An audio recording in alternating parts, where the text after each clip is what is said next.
Sir, good morning, sir. Good morning. Good morning. So, very good morning, sir. Bharat, sir. Good morning. Good morning. So, Good morning. Yeah, sir, I'm here. I am hearing you, sir. No problem. Yes. Okay.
Morning, sir. Yes. Good morning. Good morning. I'm audible. Yes, I'm sir. audible. Yes. Uh, I'm joining my mobile with my mobile too, just to get an idea. Sometimes when there is a disconnection or connection issue, I would know that I am this session is active or not. So it's better to join with two connections. One is with my laptop, and second is with my mobile too. So, okay, sir. It is 9:50. Just we'll wait for another 5 minutes. Let the participants join. We'll begin sharp at 10, sir. We welcome you for this morning session, sir. So, we welcome you for this morning session, sir. And let Yeah. us wait for another 5 minutes so that the participants are joining us. Yes. Yes. No issue. No issue. We'll begin sharp at 10, sir. Yeah. Okay. Thank you. Ma'am, you're welcome. Nisha, ma'am. Good morning. Good morning, Suganya. Thank Yeah, you so much. thank you.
Rajapalayam Rajus College, Rajapalayam. NAC sponsored 2 days national workshops on innovative practice for the data documentation of AQAR and SSR under revised assessment and accreditation framework. A very good morning to all. It's my pleasure to welcome all the participants today for 2 days national workshop. Don't count the days, make the days count. Yeah, with this quote, let's start the session. That means the fourth session. For that, I request Mr. M. Vishnu Shankar, Department of Max, to give the welcome address. I welcome you, sir. Thank you. A very good morning to everyone. I am extremely honored to get this opportunity to welcome you all on this special occasion on second day NAC sponsored 2-day national workshop on innovative practice for data documentation of AQAR and SSR under revised assessment and aggregation framework. On behalf of IQAC Rajapalayam Rajus College and my own behalf, I would like to welcome our chief guest of today's session 4 for criterion for infrastructure and learning resources, Professor Bharat Kankwade, Associate Professor Head, Department of Physics, Andhra Power College, Pune. We are so happy to have him as the chief guest for this occasion. I welcome you, sir. Next, I would like to welcome all the faculty of our institution and the faculty from different colleges and universities from various parts of our nation. I welcome you all. Thank you. Thank you, sir. Next, I invite Mr. P. Satish Kumar, Assistant Professor in English, to introduce our resource person. A very good morning to everyone. I feel privileged to introduce the chief guest of today's morning session. Today's chief guest is Professor Bharat Kankwade. Currently, he is working as an associate professor and head of the Department of Physics in Anandra Power College, Birangud, Pune. He has completed his master's degrees in physics and economics. He has nearly 28 years of teaching experience. Further, he has published several research articles, and he is the founder member of IQAC Cluster India, which is a renowned forum of more than 3,000 colleges that helping the assessment and accreditation related activities of college in several states. He is also the president of Pune Sub RC8C of IAPT, and he has served as a resource person in Savitribai Phule Pune University, Mumbai University, Shivaji University, Solapur University, Amaravati University, and Rusa Maharashtra sponsor workshop and seminars. He introduced the concept of paperless assessment and accreditation, which is a very famous methodology accepted by several colleges across the country. We are very grateful to Professor Bharat sir for accepting our invitation and making your presence here. Thank you. Thank you, sir. Over to the chief guest. I welcome you, sir. Thank you. Thank you. Shall I share my PPT? Yes, sir. Yeah. Just a minute.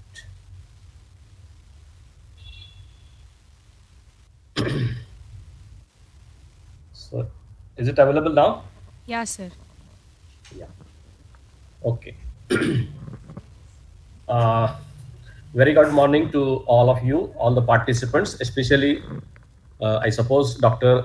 D. Venkateshwaran, Honorable Principal of this Rajapalayam College, Dr. P.R. Suganya, IQAC Coordinator of the college, Dr. Badrunisa ma'am, she is Advisor of IQAC Cluster India, and she is associated with this cluster from last 3 years. And she is the link between this Rajapalayam College and the IQAC Cluster for this ongoing webinar, which is on this documentation process and so on. If there anyone is from the management side, I welcome that particular fellow as well. And all the dear participants who have registered and they are going through this particular training, of extensive training of 2 days on this particular issue taken up by this Rajapalayam College. I suppose I am allotted 1 complete hour, including discussion and presentation, and as well as the queries, questions, and all that. Is it okay, ma'am? Yes, sir. Hello? Yes, sir. Yeah. Yes. So PPT is clearly seen. Actually, it is in Google slide. It is not in PowerPoint presentation. It's a Google We can slide. see it clearly, sir. Yeah. Okay. So let's begin with this criteria number 4 for affiliated colleges or all types of institutions. In fact, universities, affiliated colleges, constituent colleges, and autonomous and all. In fact, we are very, very fortunate this time because this particular number was totally reduced. The total metrics earlier were almost 132 when it started in 2017, and this number has now reduced up to 55 only. And amongst that, criteria 4 has only six metrics, 4 key indicators and 6 metrics. There are 3 QLMs, qualitative metrics, and there are 3 QNMs, quantitative metrics. All these metrics are very easy as compared to earlier metrics where what we faced before 3 years, 2 years, and so on. So title of this particular first this criteria number 4 is the infrastructure and learning resources. Before that, I will like go for certain philosophy or the philosophy introduced by NAC by behind this particular criteria, why this criteria has been included, what actually NAC tries to evaluate through this criteria for any of the institution, may it be university or may it be any other type of institution. So basic motive of this particular criteria is NAC is promoting us to use the technology, not only in teaching learning but other academic processes and everywhere. So whatever, wherever, if it is possible, you have to use the technology for teaching learning as well as other types of academic and non-academic processes and so on. So this particular first paragraph, it is directly taken from the NAC manual. So this particular paragraph tells you NAC accreditation would look at how the HEIs have put in place their electronic data management systems and electronic resources and their access to internal and external stakeholders, particularly the students community. So that last statement is very, very important.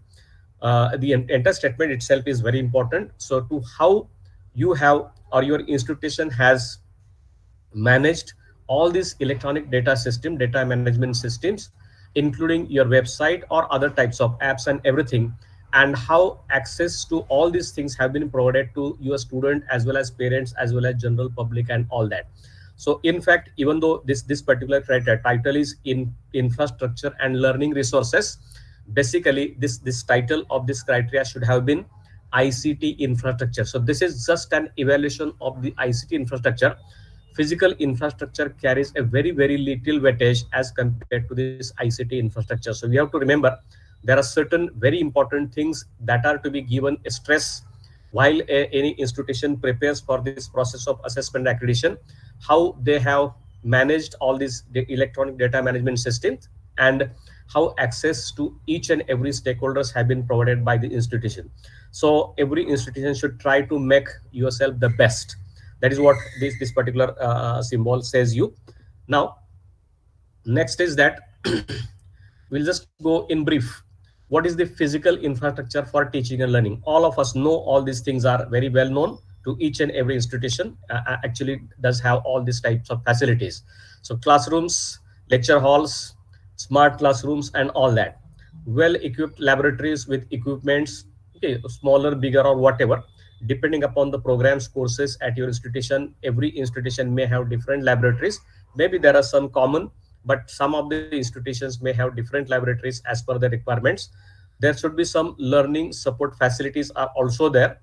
Library and information resources, separate key indicator is over there for this particular library.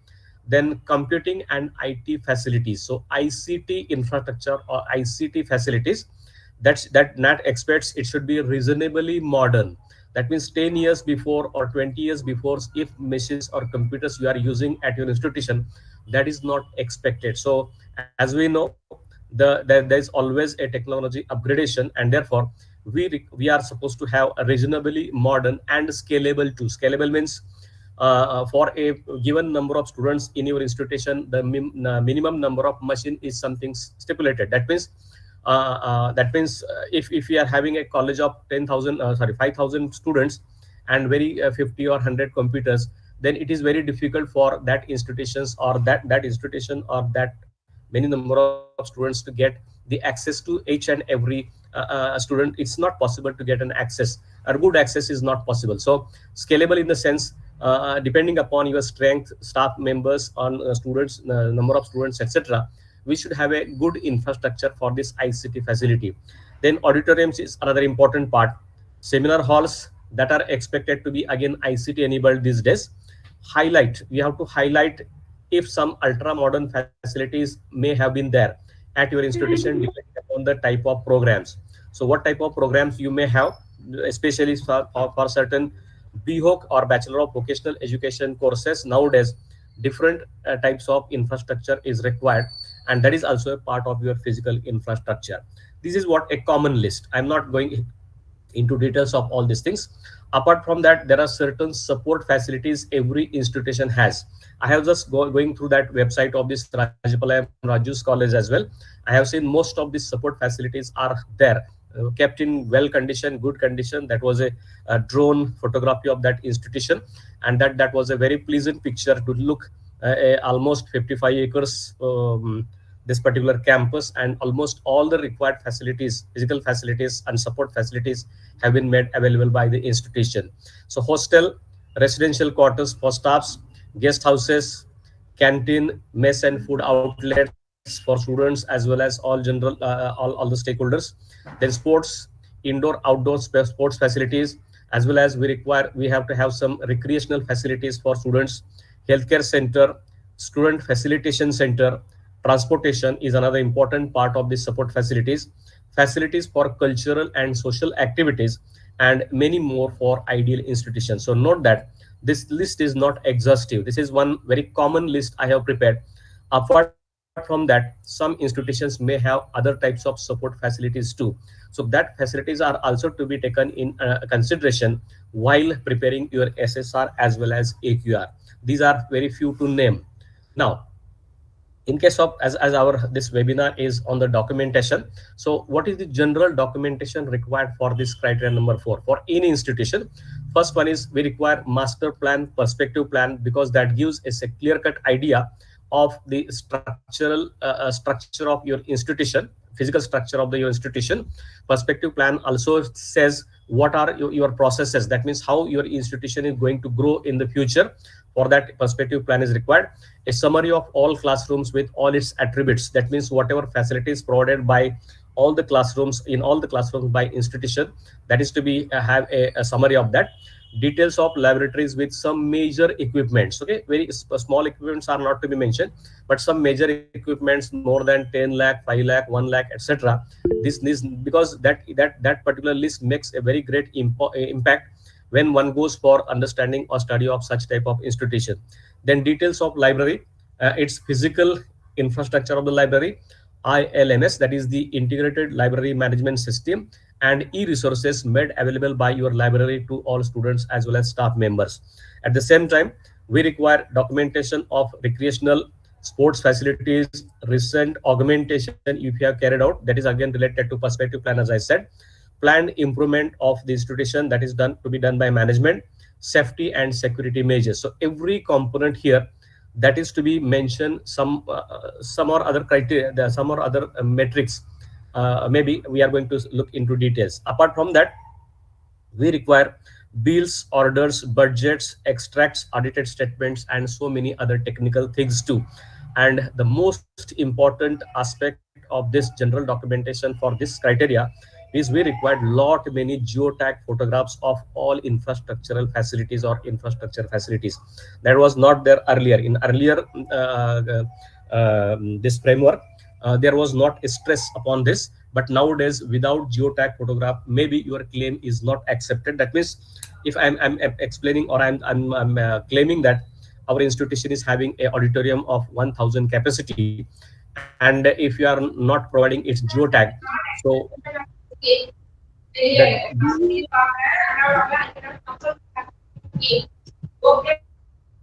so please mute that lady. Okay, so that if geotag photographs are not provided, sometimes our claims are not accepted by DBV or NAC. So we have to be very, very careful. Nowadays it's very easy and simple to go for geotag photographs with your mobile, as well as some specialized cameras which are having this GPS system. We can go for a correct location of all these facilities and their geotag photographs. And that is what a general list of documentation required for this. From 4.1.1 to 4.4.1, we require almost such type of documents, as well as such type of geotag photographs, all these types of the infrastructure facilities existing at your place. Now, this is what a very, very general list or common list, as I said, where we required this type of documentation. Now let's move.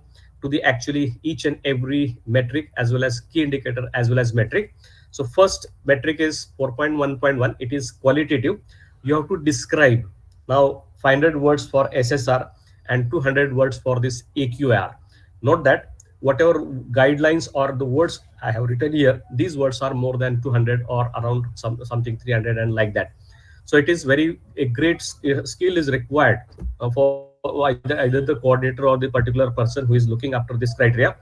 We have to accommodate everything physically existing in your institution in this particular answer of 500 words in the SSR, and it can still very difficult to write all these things in 200 words in case of AQR2. So first metric is QLM, qualitative metric, for 20 marks.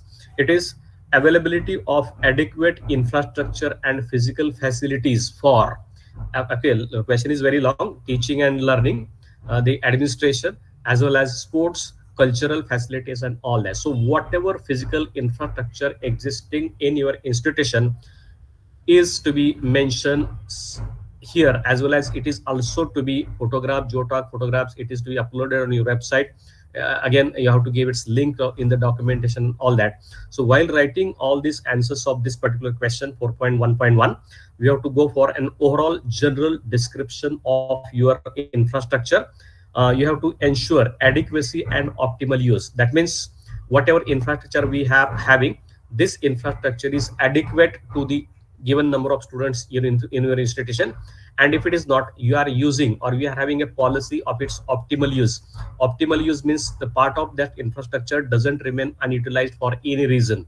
If it is there, then this is some wastage of your resources and like that. So that should not happen. That should not be indicated anywhere in your answer that your some of the facilities not being utilized or not being utilized for some good purpose. Laboratories and academic support system that we described, whatever upgradation carried out in the infrastructure over the period, for that what type of policy and procedure your institution does have, management has this type of policy and procedures, that is also required or important thing here. Apart from that, as I said earlier, unique infrastructure for some special programs, if any, in your institution, that is to be mentioned. ICT infrastructure, its speciality, it's not possible to include each and everything here because there is separate metric later on, but the speciality of your ICT infrastructure must be mentioned here. KRC or knowledge resource center or library physical infrastructure is to be mentioned. Anything else other than that, recreation, canteen, medical center, restroom, etc., you know that all these facilities are required basically for teaching and learning. So recreation, canteen, these are also part of our teaching and learning process, and restrooms and so many other things are there. Apart from that, in case of this sports and other types of cultural and other types of activities, if there is an indoor outdoor games with user rates or the such type of stadiums are there. I have seen one of such stadium in Rajapalayam college, and on your website too. So we have to describe for this type of indoor outdoor games with their user rates.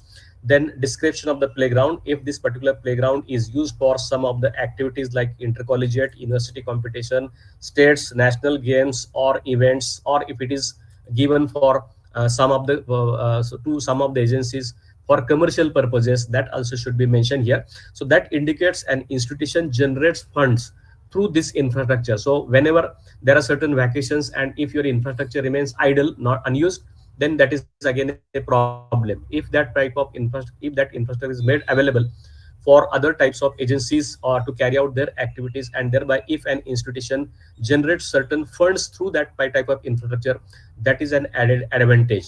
So description of playground, gymnasium details along with what type of instruments are there, what type of facilities, gents, ladies, timings, etc. What are the different types of timings like that, that is to be mentioned. If there is a yoga meditation center, if it is made available there. Along with that, certain institutions use their building terraces for very good purposes. Some of the institutions I have seen, they have developed their botanical gardens over the terraces or surfaces. Some of the institutions have used this type of terraces for the solar panels, installation of solar panels or solar electricity systems and all that. So that is also use of this particular building and terraces. Auditoriums, if there is a drapery facility available, cultural activities and support equipment like recording, photography, musical equipment, and lot. So as I said, if I go on counting the words which I have mentioned in this my discussion of these two slides, these words maybe more than 500. And definitely writing this all these things, covering all these things in your answer in 500 words is again a very good skill that is required here, to mention all these things along with their utility, along with their adequacy, along with their optimal use. These are the points to be discussed, these are the points to be taken up, these are points to be considered, and you have to make your answer as perfect as possible, and it is to be supported by the following documents. Now what, how to go for documents? Okay, one more slide is here. Along with that, we should not forget to mention these things, because that tells you, or this particular answer tells you, if you are introducing these things your answer. So first one is CCTV surveillance of full campuses. Nowadays almost each and every institution has this facility made available. So you should give some lines or some words about this. There is a possibility that you are having certificates of building safety from authorities. So sometimes you may have carried out structural audits earlier. That also should be mentioned. That text that tells you us that you are caring about the stakeholders, your students, your staff members, and other general public. Apart from that, so there may be some fire safety certificates from relevant authorities, certification to laboratories. For example, in some of the science laboratories, we have to handle some radioactive materials, and handling such radioactive material is prohibited usually by law. And for that, you have to get a permission from some of the monitoring authorities, like atomic energy commissions and like that. So if you are no, and this is one typical example I'm talking about. Maybe your laboratories require certain special certification, that is to be also mentioned. And workshop facilities from standard, okay, laboratories, workshop facilities from standard organizations. So these things are to be mentioned. That indicates you have taken up all these things very seriously about safety and security of your campus, and your students and all the staff members and so on. So that's what I said. All these words which I have uttered in my discussion of last 5 minutes, maybe more than 5,500, 700, and like that. And you have to structure your answer looking all these aspects in such a manner, and is to be supported by this type documentation. Now, documentation, any additional information that can be uploaded on your website, and you can give its link here in this 4.1.1, describing your institution. Now, just now, there is one clip shown by this Rajapalayam Rajus College. Such type of documentaries can be created. Okay, exhaustive documentaries can be created. They can be uploaded on your website, or that is also called as a tour. I'm going to show one such tour later on at the end of this discussion, if it is possible.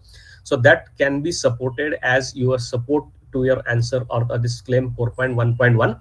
You have to go for uploaded geotag photographs of all such facilities which have mentioned indicative bearing college logo or name. So don't photograph a facility where your logo is not seen, your institution name is not seen. That is again a problematic for you while being used by stakeholders. So don't show empty auditorium. Show the auditorium which is full packed with the students as well as or some other parents and whatever. So such type of infrastructure which is in operating conditions, such type of geotag photographs are to be uploaded to support your claims what you have mentioned in this 4.1.1. It can be a document, it can be DOS, it can be PDF file, and the size of that file should be less than 6 MB. I know that if for any ordinary institution, it's very difficult to cover all these things in 6 MB, okay, 6 megabytes documents. So if it is possible, create such a tour of your institution, a virtual tour of your institution, put that on your website and give its portal link that supports your claim 4.1.1 correctly. And that's how this first metric can be completed, as I have said here. Then second metric in the first key indicator, that is 4.1, it is 4.1.2, it is infrastructure augmentation.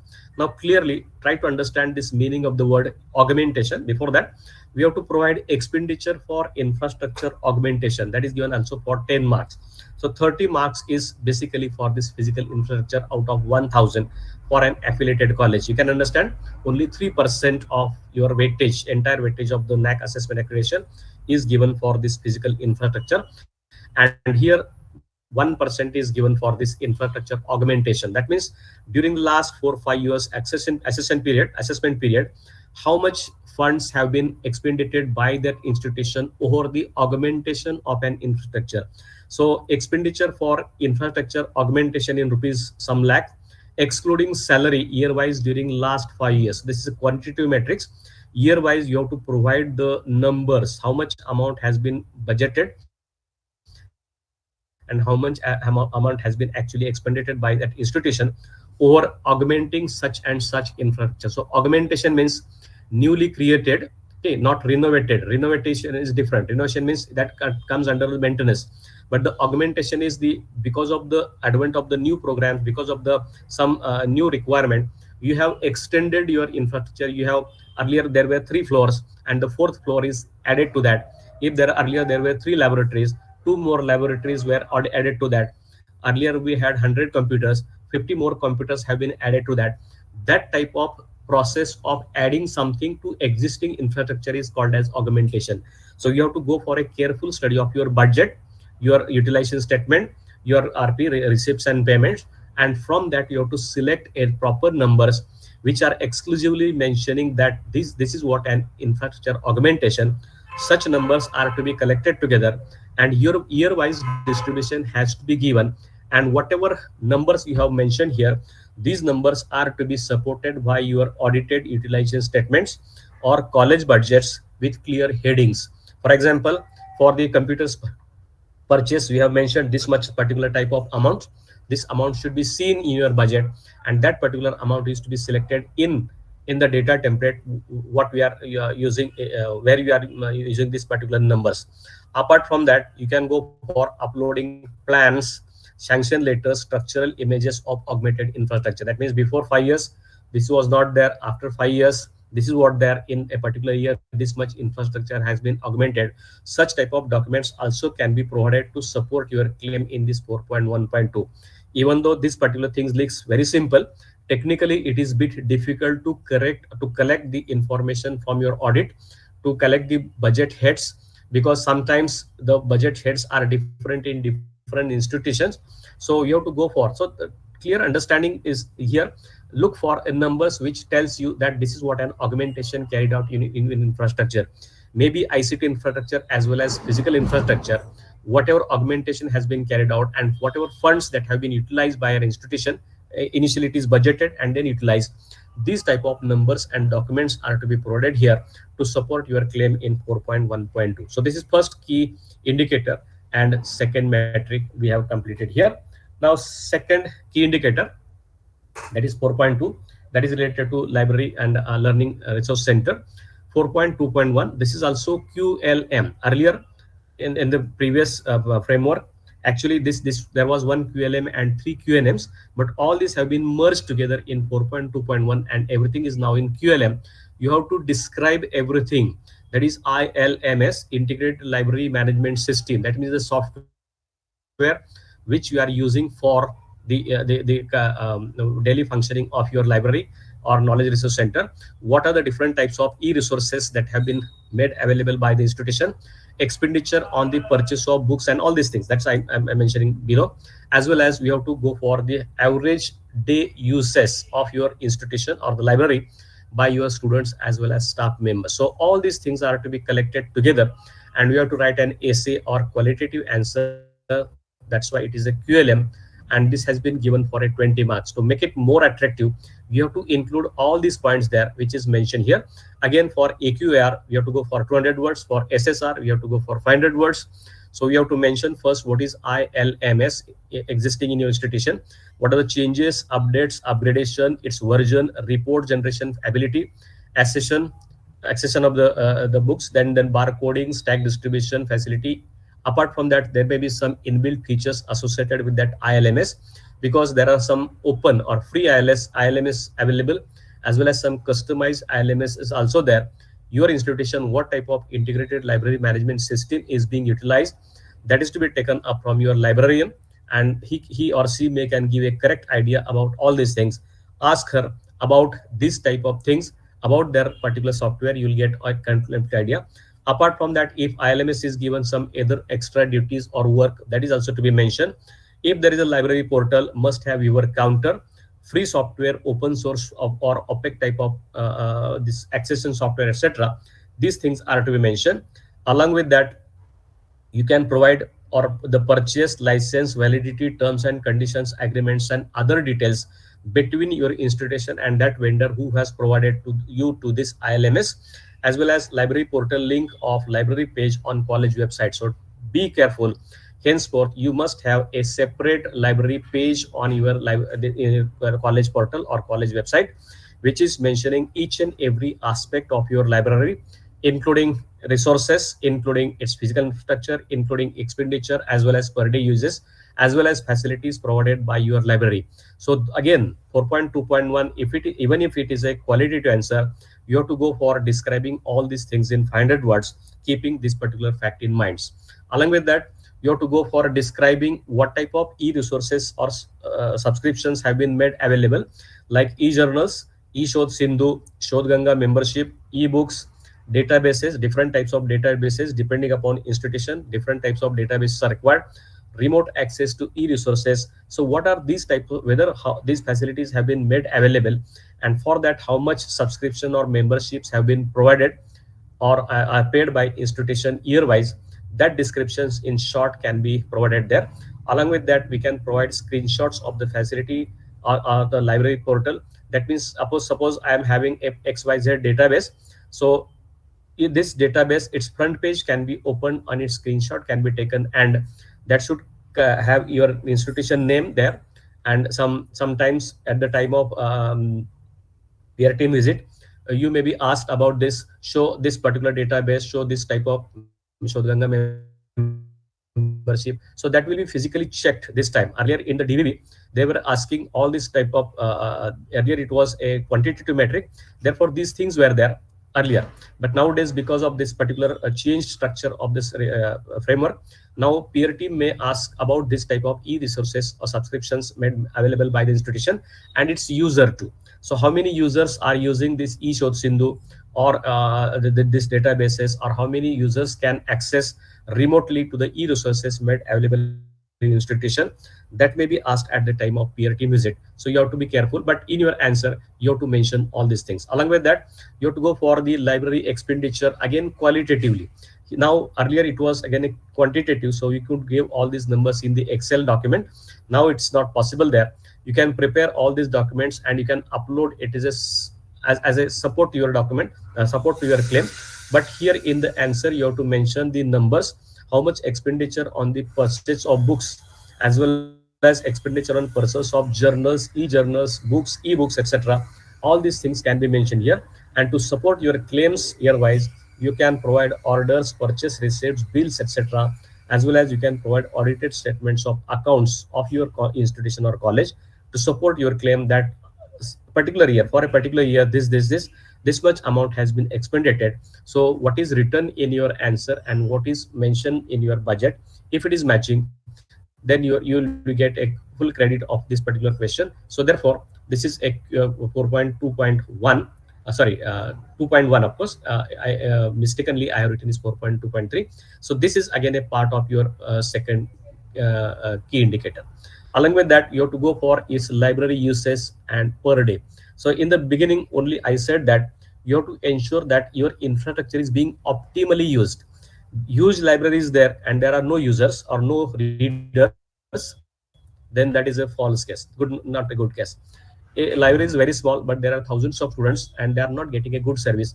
That is again not a good picture. So you have to have an institutional library such that that will be adequate for the given number of students. So for that, you have to provide this data, footfall and login data for online access. Footfall means how many students and staff members access library daily, and for that you have to provide a numbers, approximate numbers, of course, number of teachers and students using library per day over last 1 year, okay, average. As well as you can upload last page of the accession register details when you are submitting your SSR or AQAR. That day's page can be uploaded there.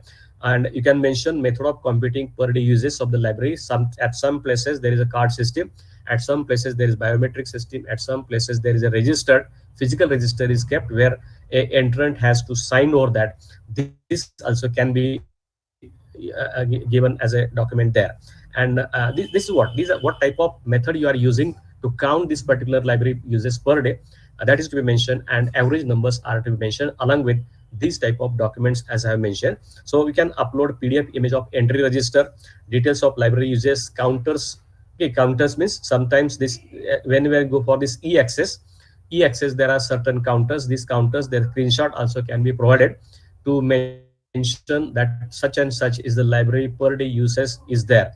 And remember, your library per day uses. For example, if I am having an institution having 1,000 students, it is not possible for every student. That means all 1,000 students can get access in the library. Maybe 10%, maybe 20%, maximum 25%. More than that is not possible physically for all the students to access in the library, because e-access has no limitation there, but physical limitation is always there. Thereby we usually have days. That means arts faculty has this particular specific day, commerce faculty has this particular specific day, and like that. So try to understand, my intention is that don't show exaggerated answers that 1,000 students, every student goes in the library and access it. Such claims are not accepted at all. So be careful. 10%, 20% maximum is the possibility that the library users can be there. So this is what a second key indicator. Now we'll enter. Ma'am, is going on clearly? Is there any issue or problem?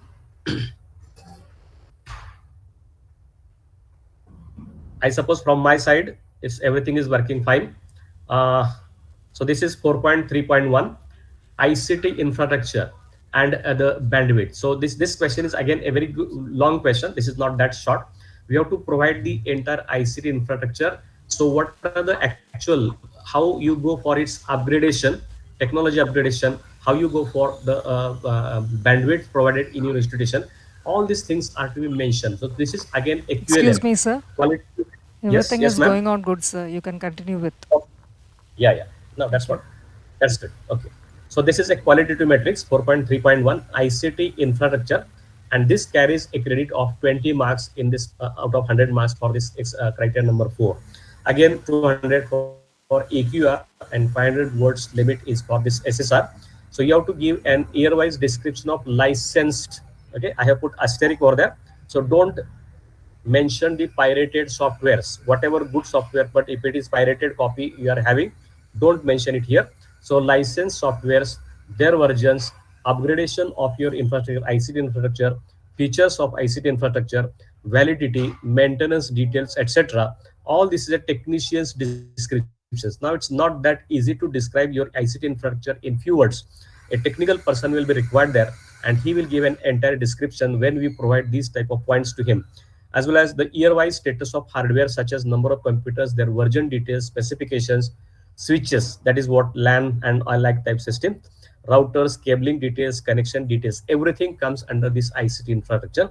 LAN facilities, status details, Wi-Fi connectivity, firewall, internet facilities such as speed, ISP, other specification, antivirus softwares, and blah, blah, blah. Again, lot many things are there. So everything can be covered in a single document, which is called as an ICT policy. So prepare an ICT policy of your institution mentioning all these things, what things will be made available, in what way it will be made available, in what way it will be utilized, and that is called as an ICT policy. Every institution has nowadays this ICT infrastructure, but very few institutions have prepared this type of policy, which is called as policy procedure for ICT. For example, in an institution, if some ICT infrastructure is misused by some people, maybe 5 students or some staff members, so what is the procedure to punish that particular fellow, in what way? So for that we require this type of ICT policy. So utilization of ICT infrastructure, augmentation of ICT infrastructure, maintenance of ICT infrastructure, and the monitoring of this ICT infrastructure, we require to have a 4-page document, 10-page document, 20-page document, or 100-page document. It can be anything depending upon the institution and its ICT infrastructure. Let's have a very nice clear-cut ICT policy mentioning each and everything, That means for administration purpose, what type of ICT infrastructure will be used, for teaching learning, what type of ICT infrastructure will be used. So all these things are to be covered here. So this is what one very important aspect one has to cover when one goes for this ICT infrastructure. Second part of this, you have to go for a clear cut understanding and mention of your website as well as apps provided by the institution for students for different purposes. College website, its creation, maintenance, updation process, that is to be mentioned. If there is certain college apps, its links and all this to be provided, and some of screenshots can be provided here to get this particular claim authenticated. Special mention for UPS, other sources facilities, because without this type of backup from your side or institution side, maybe sometimes your entire ICT infrastructure is useless. So that is to be mentioned. The process followed for technology augmentation, again as I said, the infrastructure which was existing before 10 years may not be same as infrastructure existing in your institution today. So for that, it should be mentioned in your policy, and that is what a augmentation policy is there. And for that, to support your claim, you can go for different agreements between you and service provider, orders, bills, receipts, system reports, user photographs, block diagrams of that LAN and all that, as I said. So such type of block diagrams can be uploaded here to support your claim that such and such type of infrastructure is existing there. If any information related to this aspect, give it in our website and provide its link to support your claim. So for that means to support your claim here regarding this ICT, you can put all these things systematically on your website, and link of that can be provided. So of course, website of your institution is one of the very important and basic component of this process of assessment accreditation that serves a lot many purposes, not only assessment accreditation purpose, but in case of administration, in case of teaching learning, in case of feedback and all these things, your website plays a very vital role. If time permits, we'll go for one of such website of one of the very nice institution, but I suppose I won't get this particular time here. And next part of this particular same question is bandwidth. How much strong internet connectivity has been provided by your institution to stakeholders, that means students as well as staff members. Without proper bandwidth or good bandwidth, it's not recommended to that it will not be possible to utilize all your ICT infrastructure effectively. So you have to provide the bandwidth of internet connections in the institution. For that, you can use agreements, orders, billing receipts indicating Mbps, megabytes per second. How much speed of that particular internet has been provided, total speed has been provided, or total capacity has been provided. So details of available bandwidth of internet connection, list of internet service provided, as well as other technical details of leased lines. This is very common and very important word, leased lines. No wireless broadband are accepted. That means whatever you are using mobiles and you are using internet through that, that won't be accepted here. So leased lines, wired connections provided in your institution for facilitating all the processes, academic as well as non-academic. So what is the amount of bandwidth or capacity of bandwidth provided by your institution, that is to be mentioned in this particular title, that is called as bandwidth. So this 4.3.1 is an ICT infrastructure, including this bandwidth, Wi-Fi, hardware, software, policy, utilization, maintenance, and everything there. So this is again a very big question, which is to be given a clear-cut thought, and everything has to be written in the 500 words, and is to be supported by as many as documents I have mentioned here. Okay. Again, this is nowadays, this is another very important part of your ICT infrastructure. That is, what are the facilities you have made available for your staff members as well as students to create e-content, whether you are having audio visual rooms or studios or recording facilities made available, whether your institution has provided this LMS, learning management system, in the period of this particular COVID period. Most of the institutions have introduced this type of learning management systems. Earlier we were not known about this.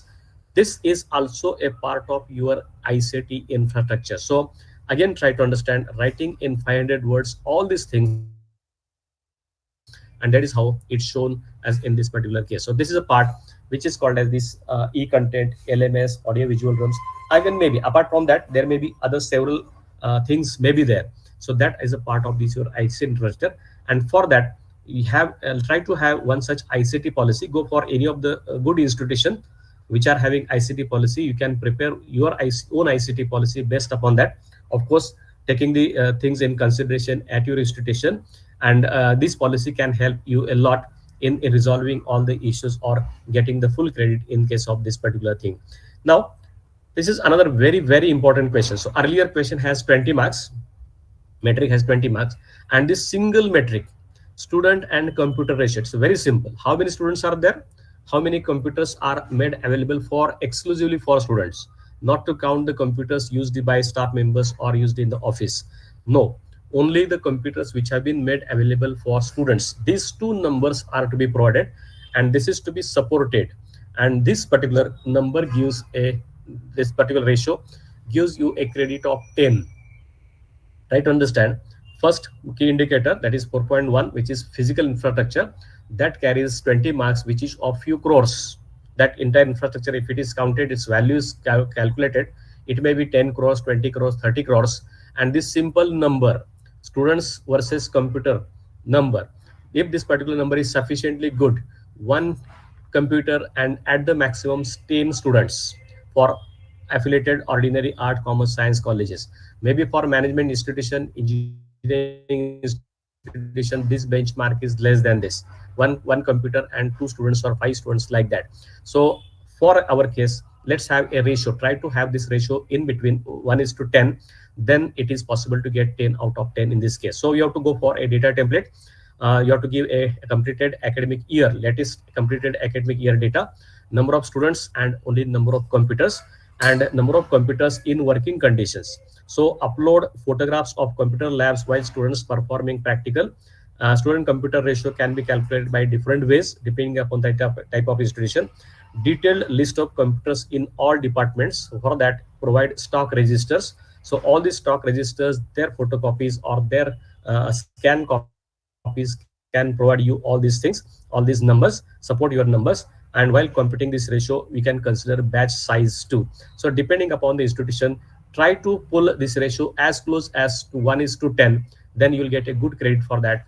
And NAC is what in the evaluation process, this particular aspect or this particular metric has been given a great importance, equivalent to the physical infrastructure of the institution. So that is one very important aspect one has to cover. Now let's go for the last metric here. This is again a quantitative metric for 10 marks, expenditure on maintenance. So remember, any of the institution cannot function smoothly without having a good maintenance structure. Of course, we have to have first a policy, and under that policy, if an institution is well maintained, what we call if it is well taken care of all the physical infrastructure as well as ICT infrastructure, and that is indicated by the numbers or the funds we utilize over the that is expenditure or the maintenance of infrastructure. And basically in this data template, there are two different types. So this is 4.4.1. It is a quantitative matrix. 6, that is third quantitative metric, expenditure on maintenance of infrastructure, physical and academic support facility. So in your data template, you have to specifically mention two things separately. What is physical? That means per annum, how much amount in rupees lakh is expended or is utilized by an institution over the physical as well as academic support facilities. So year-wise, during last 5 years, all 5 years data is to be provided in this particular data template. What are the physical facilities? Physical facilities, infrastructure maintenance. As I said in the beginning, augmentation doesn't come here. It is building renovations, cleaning. That means if I'm coloring the building newly, if I'm installing some new electricity lines or electricity facilities made available, like that. So all types of renovations, cleaning charges, electricity bills, charges for other utilities, even property taxes paid by institution to some local bodies like municipality or gram panchayat or whatever, wherever your location is there. Depending upon that, whatever different types of charges we pay to the government bodies or to these local bodies, all these things can be included in the expenditure on maintenance of the physical facilities of the infrastructure. At the same time, what are the academic support facilities? In academic support, it is subscription charges for different journals. Again, that is already counted in the library expenditure. Here can be taken here. Internet charges, auditorium charges, paid learning software. Some softwares are used for some particular purpose, and we have to pay certain fees for that. Services hired for academic purposes, outsourcing, etc. Apart from that, that means whatever things which support to the academic, that can be called as an academic support. And earlier, whatever physically existing things, if they are maintained, managed, and the amount you use for that is to be taken here for these physical facilities. Again, a clear cut reading of your budget is very, very necessary. So all these things should be mentioned head wise. So this much amount has been budgeted for this expenditure on such and such maintenance of this particular thing. For example, maintenance of a auditorium, maintenance of laboratories, or whatever. That depending upon institution, these heads can be different. So you have to pick the numbers from your budget as well as the RPs, reception payments or utilization certificates of your institution. These numbers are to be written in this particular data template year wise. Year wise calculation has to be, that means total is to be calculated, and on an average on 5 years how much amount has been expended by the institution, that is given that is to be calculated here, and that software automatically calculates. You have to just provide this number, and you have to support all these numbers by following things.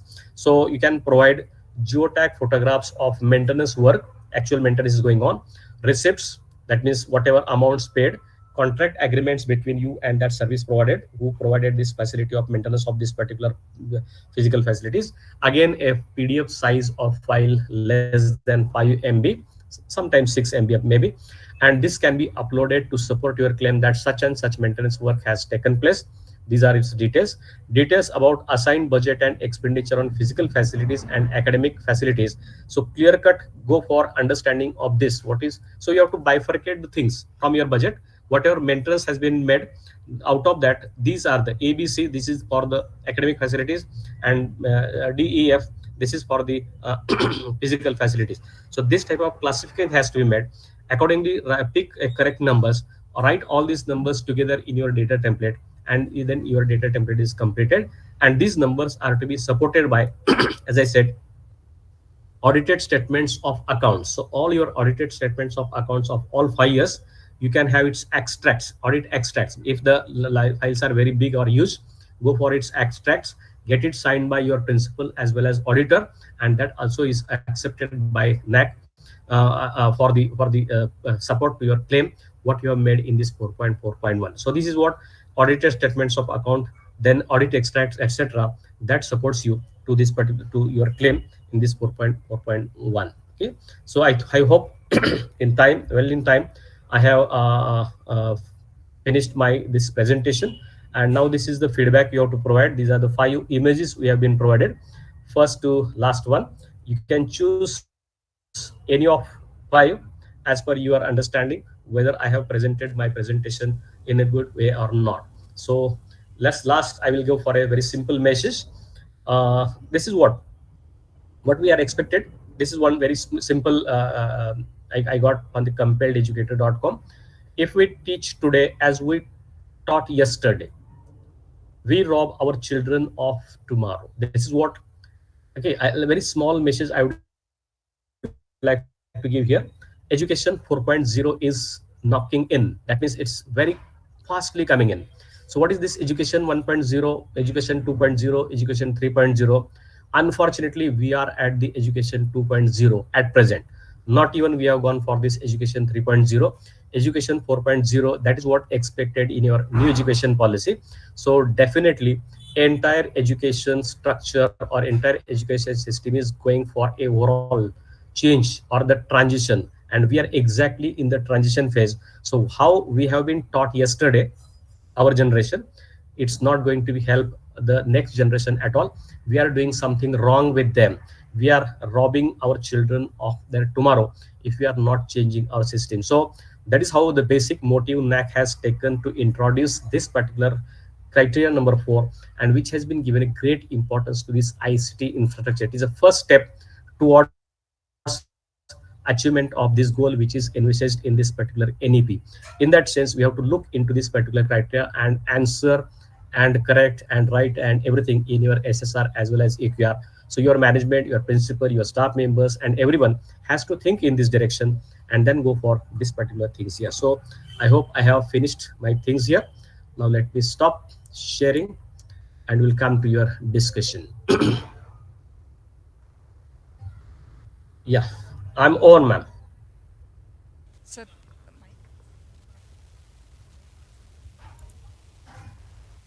thank you, sir, for explaining in detail the infrastructure related with criteria 4 and other library resources to be joined or to be activated. It was really a wonderful session, and you gave us insight of learning related to this criteria. Thank you so much, sir. And now that participants are allowed to raise your queries, if you have any. Yeah. Sir, may I ask a question? Yeah. Yes, ma'am. Okay, so I have already put it in the chat box, but I will ask now. For AQAR, do we have to show the expenditure each year we are doing on physical infrastructure? Because as is a B.Ed college, which is a very small unit, our intake is 50, so total we have 100 students. And the infrastructure is enough, more than adequate for all of us. And we are technically progressive. So latest software, latest versions of all the technologies are available. In that case, we don't have any expenditure every year because physical infrastructure itself is adequate. And now, so how do we show that? Because we don't have it in So, that ma'am, particular category. ma'am, just don't take it only as brick and mortar. Apart from that, there is always some educational material you have purchased. Some computers, new computers purchased, some software is purchased, some other things have been purchased. Okay, laboratory equipment purchased. Everything comes under this physical augmentation, physical infrastructure augmentation. Not only constructing buildings is not only this component. This is one very small component. Apart from that, whatever things you have purchased, books, you have purchased some other things, you have purchased some softwares, computers, and whatever. This comes under there is at least some purchase in your institution. Even chalk and talk, that means chalk and dusters, if they are purchased, that also comes under this physical support facilities. So there is at least some amount. And if it is not there, then there is no that doesn't go for that. But over the 5 years, you should have some spend at least some amount every year. This is not that means like institutions like your institution. It may be possible that you are not constructing anything new in the last 2, 3, 4 years because there is no requirement, no need of such type of things there. So it is accepted. But overall, over 5 years period, you must have spent few lakhs over the purchase of all these things which I have mentioned earlier there. This is not that hard and fast. Okay. Yes, sir, that's right. And another question I have we locate in the heart of Mumbai. So as you are aware, it's very difficult to have facilities like hostels or parking space or transport in our case. So are we losing marks on that if we don't have it? Because that is a physical constraint on us. We can't help it. No, I have not seen any such case. The institution has lost these particular marks because when this peer team comes or visits your institution, they also know about these types of things. Now getting a space in Mumbai it's very difficult. Okay, not possible for any of the institution for purchasing such spaces in Mumbai. So these type of things are taken in consideration at the time of peer team visit. But maybe that means whatever claims you have made, and if you are not providing its documentation, that is the only problem. So if you are not having this particular thing, that's why the institution is not given blame for that particular case. So don't worry about these things, I think. Okay, thank you, sir. Yeah. Hello. Yes, ma'am. Sir, I want to ask one question. You told that the 4.2 library as a learning resources. Into that, the institution has subscription for the following e-resources. So, sir, eShodh Sindhu, Shodh Ganga is also available on freely available on website. So, how can I? No. Membership. You can mention you are having its membership. So for that, at least one document is there. You have to register over that particular eShodh Sindhu and eShodh Ganga. Okay. So that document is sufficient itself, and your users are getting access through your library to these resources. That is to be shown here. Because it's available on my website, library website, sir. Just I have already put on the link, Shodh Ganga link, already uploaded on my library website. Then, so just is a screenshot is sufficient, sir, for? Sufficient. Actually, that sometimes earlier DV was checking that through your username and password. whether you are getting access to that particular Shodhganga page or Setsud page. That was being checked. Maybe now this at the time of peer team visit, will be asked, your librarian will be asked to go for this subscription of Shod Sindhu or Shodhganga, etc. Okay. But uses of that is more important. So, Access how is can I get that uses user data or any? the counter is there, no? That's what I said. Your library portal should have a counter that Yes. will check how many users have used accessed Shodhganga, how Yes. many users have gone for Shodh Sindhu on an average. They're daily 20 to 30 or on year wise, if there is a number is 5,000, divide all working days, divide by 5,000, we will get the number this. So counter is very important there. Okay. Thank you, sir.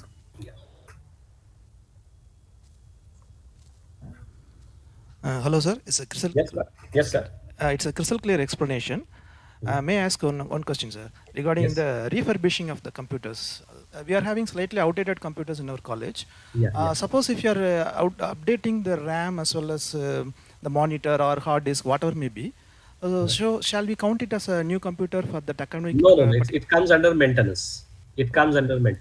Okay, so then how can we account for the number of computers, suppose, because students are using that one also. After updating, students are using that one in the laboratory. No. You might have purchased these particular things there. Its bill can support you that these my RAMs have been produced, these many hard disks have been provided or have been purchased, and these have been used there. So that thing is that NAC doesn't check physically that whether this particular computer is repaired or not. You have to just provide its bills. Okay, sir. And that comes under the maintenance of the physical infrastructure. Because the number of computers are taken into account because in the denominator section. So that I'm asking, because it may enhance the ICT tools available in our campus. So that I'm asking for that. Of course, that's a good policy. Of course, you are not wasting your infrastructure. You are using your infrastructure for good purpose by making some changes there.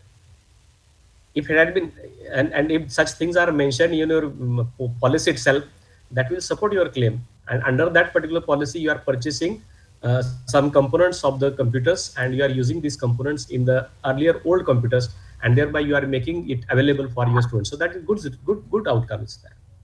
And one more question, sir. Is there any benchmark for the bandwidth? For example, how much 50 Mbps or 20 Mbps? Is there any benchmarks? As per earlier, if it is more than 50 Mbps, earlier we were supposed to get 15 marks for that. 15 marks earlier. But in this revised accreditation framework from 2022 onwards, now there is no such bifurcation. But try to understand, for an average institution of 1,000 students and 100 staff members, or 50 staff members, so how much bandwidth is usually required? That means if each and everyone is supposed to use some or other type of systems there, maybe Wi-Fi, maybe computer, maybe some other type of facility. So how much bandwidth is required? At least 50 Mbps. Okay, sir. Thank you very much, sir. Thank you. And it's very common now. Every institution has this much type of bandwidth. So that's why earlier it was difficult, 10 Mbps, 20 Mbps, 30 Mbps. But this classification has been completely removed. It should be adequate. Yes, sir. Thank you. Thank you very much, sir. Thank you. Is important. Yeah. Hello, sir. One more question. Yeah. Sir, you told that you said that the revised manual, sir. So for legal education colleges also revised manual or same manual, sir? Because I am a law librarian. Yeah. So our manual is different, sir. For legal, different legal manual. education. Yeah, you have to go for your manual only. Legal manual. I have not checked it actually, but I think this criteria number 4 for all types of institution, it is just same. Okay. Very minor differences there. Very minor. Okay, sir. And if the College of Education is there, some changes are in the criteria number 4, like e-content, etc. For engineering college and for art, commerce, science colleges, almost it is same. For universities as well as colleges, but for legal institutions, you require some courtroom. Okay. Yes, like that. Such type of facility that has been included there. Very small, 10-15% changes only, especially for criteria number 4. Okay, sir. Okay, yeah. Moot court, I think there is one moot court, concept of moot court. If it is there in your institution, then that will help you in this criteria number 4 for the legal institution. Yeah. Yes, sir. Yes. Thank you, sir. Sir, we are coming to the end of the section. Yes. Okay. Thank you. So next I welcome Dr. Vasudeva Rajalata, librarian, to deliver a vote of thanks. Good morning. On behalf of the Rajapalayam Rajus College management, principal, staff, and the IQAC cell, I deem it a privilege to propose the vote of thanks for the fourth session of this INAC sponsored 2-day national workshop. At the outset, I profusely thank Professor Bharat Kangude, Associate Professor and Head, Department of Physics, Anantrao Pawar College, Pirangut, Pune, for accepting our invitation and for the very extensive explanation on the fourth criteria, infrastructure and learning resources. Sir, you have very clearly shared your deep knowledge and enlightened us about this criteria, which is actually evaluation of ICT infrastructure. Your answers to the queries were also so clear. I thank you very much, sir. I extend my gratitude to Dr. Badrunisa ma'am, the coordinators of IQC Cluster, for extending their immense support for conducting this workshop. I express my immense gratitude to the management principal and IQAC coordinator, Dr. P.R. Suganya, assistant coordinator, Mr. R. Vishnu Shankar, for organizing this workshop efficiently. My very special thanks to all the participant professors, IQAC members and staff from various colleges across the country who have made this workshop a grand success. Thank you very much. Okay. Thank you. Thank you all. Thank you once again. And please permit me to leave this meeting because I have to go for some other college. Yes, sir. Thank you very much, sir. Meet you once again. Thank you. And best wishes to you all. Thank you, sir. Yeah. Okay. So I would like all the participants to have a break for 20 minutes and rejoin the session at 11:25 a.m. Thank you.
Anuradha ma'am, we welcome you.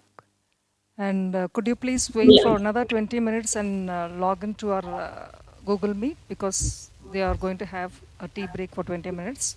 Okay, I just want 5 minutes earlier so that I can just check my presentation, okay? Okay. Okay, so shall I log out now? Yeah, yes ma'am. What time do you want me to get in? 11:25 you'll be, Oh, or okay. 11:20 or 11:20. Yeah. 11? 20. 20. 20. Oh, sure. Okay. Thank you, ma'am.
Good morning, ma'am.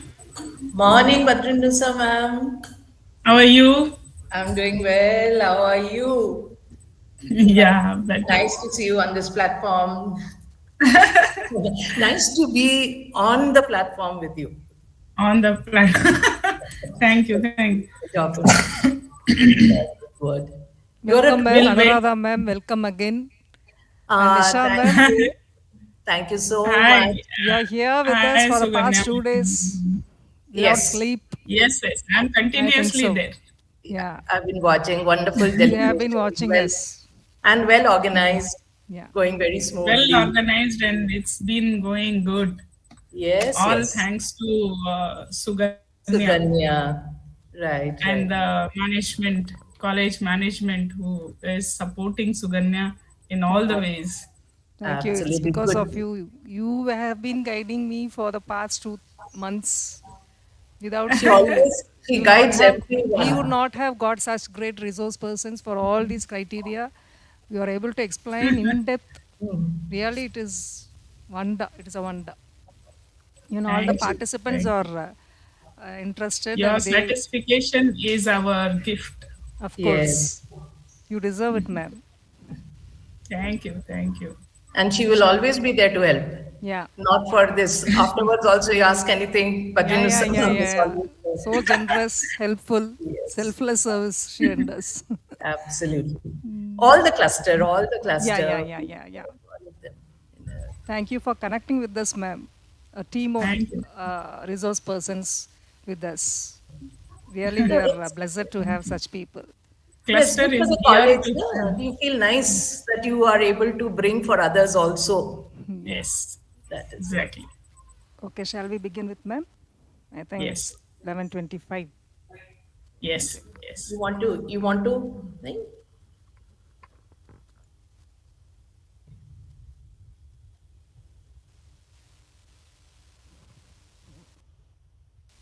Good morning, one and all present here. Again, a warm welcome to the technical session.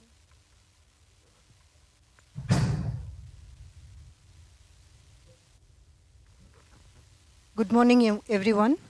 Again, I welcome you all for this technical session 5, relates to 5th criteria, student support and progression. First of all, I would like to welcome Ms. Sandhya, Assistant Professor, Department of Commerce with CA, to welcome the gathering.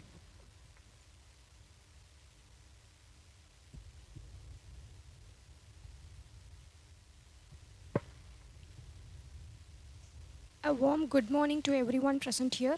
It's a pleasure to start this auspicious occasion about Criterion 5 Student Support and Progression. I heartily welcome our Honorable Secretary, President of College Governing Council, Principal and Vice Principal of our institution. On this wonderful occasion, we are extremely happy to welcome our today's resource person, Dr. Anuradha Roy, former Principal, Sheshadripuram College, Bangalore.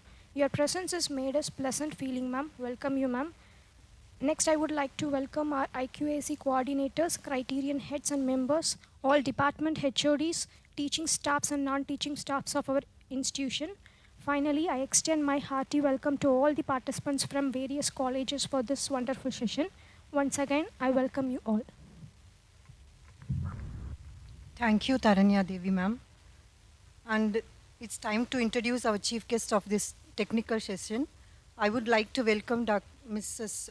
Sandhya to introduce the chief guest. Good morning, one and all. I'm extremely overwhelmed to get this opportunity to introduce our chief guest, Dr. Anuradha Roy, who taught English at UG and PG levels for close to 37 years at Sheshadripuram College, Bangalore, and served as principal for the college for the last 5 years of her service. She has served as member of Board of Studies and Board of Examiners for Bangalore University and Mysore University and many well-known autonomous colleges. She was also adjunct faculty for the postgraduate program in English at Reva University, Bangalore. Dr. Anuradha Roy has published a book on Indian women writers and has been resource person and chaired sessions at national and international conferences. Dr. Anuradha Roy has been closely associated with the NAC process for many years. She was NAC IQAC coordinator for the first 2 cycles of accreditation of her college and 2 cycles of accreditation for her college and principal for the 3rd cycle, with the college getting A grade in both 2nd and 3rd cycles. She has also visited several colleges as part of the NAC peer team. She has been associated with South India IQAC Cluster from its inception and is committed to the cluster goal of creating an informed and sustained quality culture in HEIs and demystifying the NAC process. We are very happy to have you on this special session, ma'am. Thank you.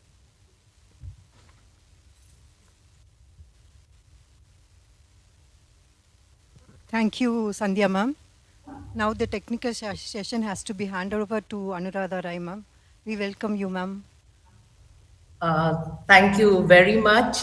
Thank you for that warm introduction. And at the outset, let me thank Rajapalayam Rajus College, particularly Principal Dr. Venkateshwaran and IQAC Coordinator Dr. Suganya for giving me this wonderful opportunity to be part of this 2-day national workshop. And I'm also very grateful to Sri Piyush Pahare, President IQAC Cluster, and Dr. Badrinusa S, Advisor IQAC Cluster, for making me a part of this initiative of IQAC Cluster to reach out to colleges and give them the inputs and the confidence to take up this challenging process of NAC assessment and accreditation.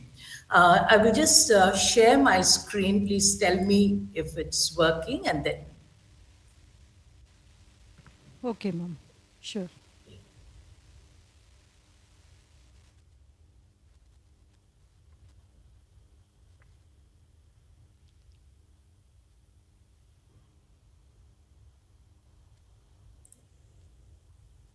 Yes, ma'am. Your presentation is visible. Right? Yes, Thank you. ma'am. Now, my presentation is on criteria 5, student support and progression. Now, student support and progression is a very important parameter of any quality assessment of higher education institutions. Now, when we ask, why is it so important as a criteria in the NAC assessment, most people will immediately say it carries a lot of weightage, and that is true. For affiliated colleges, it's a weightage of 140, which is second only to teaching learning, which is 350. But frankly, if we run only after weightage, we lose the true target and goal of quality enhancement. And for me, there is much more in criteria 5, which is beyond the weightage. There is a lot of significance to it.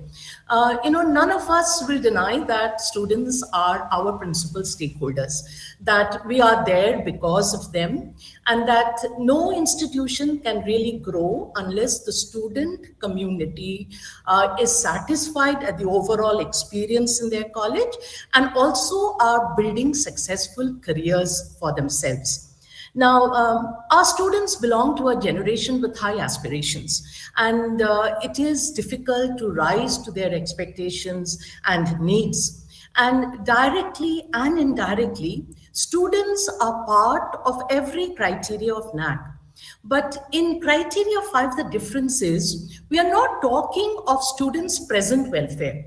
We are talking about their future and how the institution supports them in getting the skills and competencies which are so necessary for them to do well. And this leads me to my second point of what is so important in criteria 5. Dr. Leela yesterday talked about the 5 core values of NAC.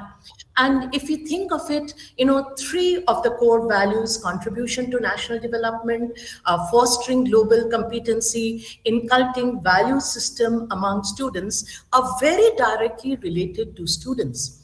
And AGIs are responsible for contributing to national development through creating very, very good human resource assets. And it is through our support, our responsibility to support our students in developing a holistic personality, molding their confidence, their skills, their value systems, giving them the life skills to deal with this very competitive world. And when we are helping our students, let us not forget that in some ways we are also contributing to national development. It's a sense of responsibility and it's a sense of pride. Now, when we look at the quality and type of student support systems which are present in institutions, now obviously it differs from institution and institution. Various factors are there, like the location of the institution, the student demography, the financial and human resources. But whatever our situation, no college nowadays can afford to remain unfamiliar, ignorant of, or indifferent to what are the basic requirements and standards of student support. And today in this presentation, I hope to be sharing some useful insights and inputs which will help you to start working on this and give you a sense of direction. There are many challenges in this criteria. I think the major challenge is the huge amount of data which has to be produced as supporting documents. And there is this problem both in the collection of the information and the data and also presenting it to NAC. Now, if you think of it, yes, what kind of data is required? Data regarding student admissions office will have. Data regarding results office will have. But to get together for SSR 5 years data of multiple programs that we conduct for students, multiple activities that we conduct for students is not an easy task. And the only way out is a very, very rigorous system of documentation. What Piyush so wonderfully explained in a session yesterday, how systematic documentation can make everything possible. And that documentation system must be first based on understanding What are the documents required? And for me, as someone who has been a part of this education system, documents are very, very important, but we also need to create enough material for the documents. We create not in the sense of fabricate, create in the sense of doing so many activities and so many programs which will make us happy to be documenting this criteria. It is a challenge. It's a challenge even in presentation, because so much of data you cannot, with that 5 MB limit to every metrics, we cannot manage it. But so we need to have web links, we need to have a very, very active NAC, we need to have a very active website. These are all challenges, and I wanted to draw attention to them, because only when we are prepared for the challenges will we be able to really face up to it. So with that, we will start with the slideshow. Is my thing on slideshow?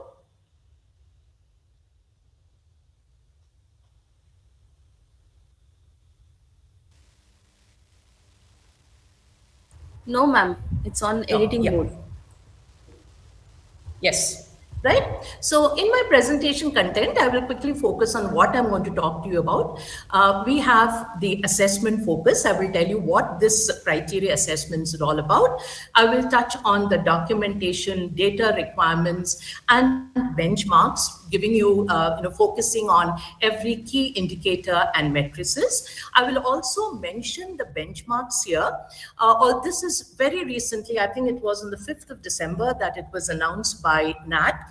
And although it is still under discussion, I'm going to give you an idea of it, because it is important that we get an idea of the benchmarks, although I'm sure that there could be slight modifications after it.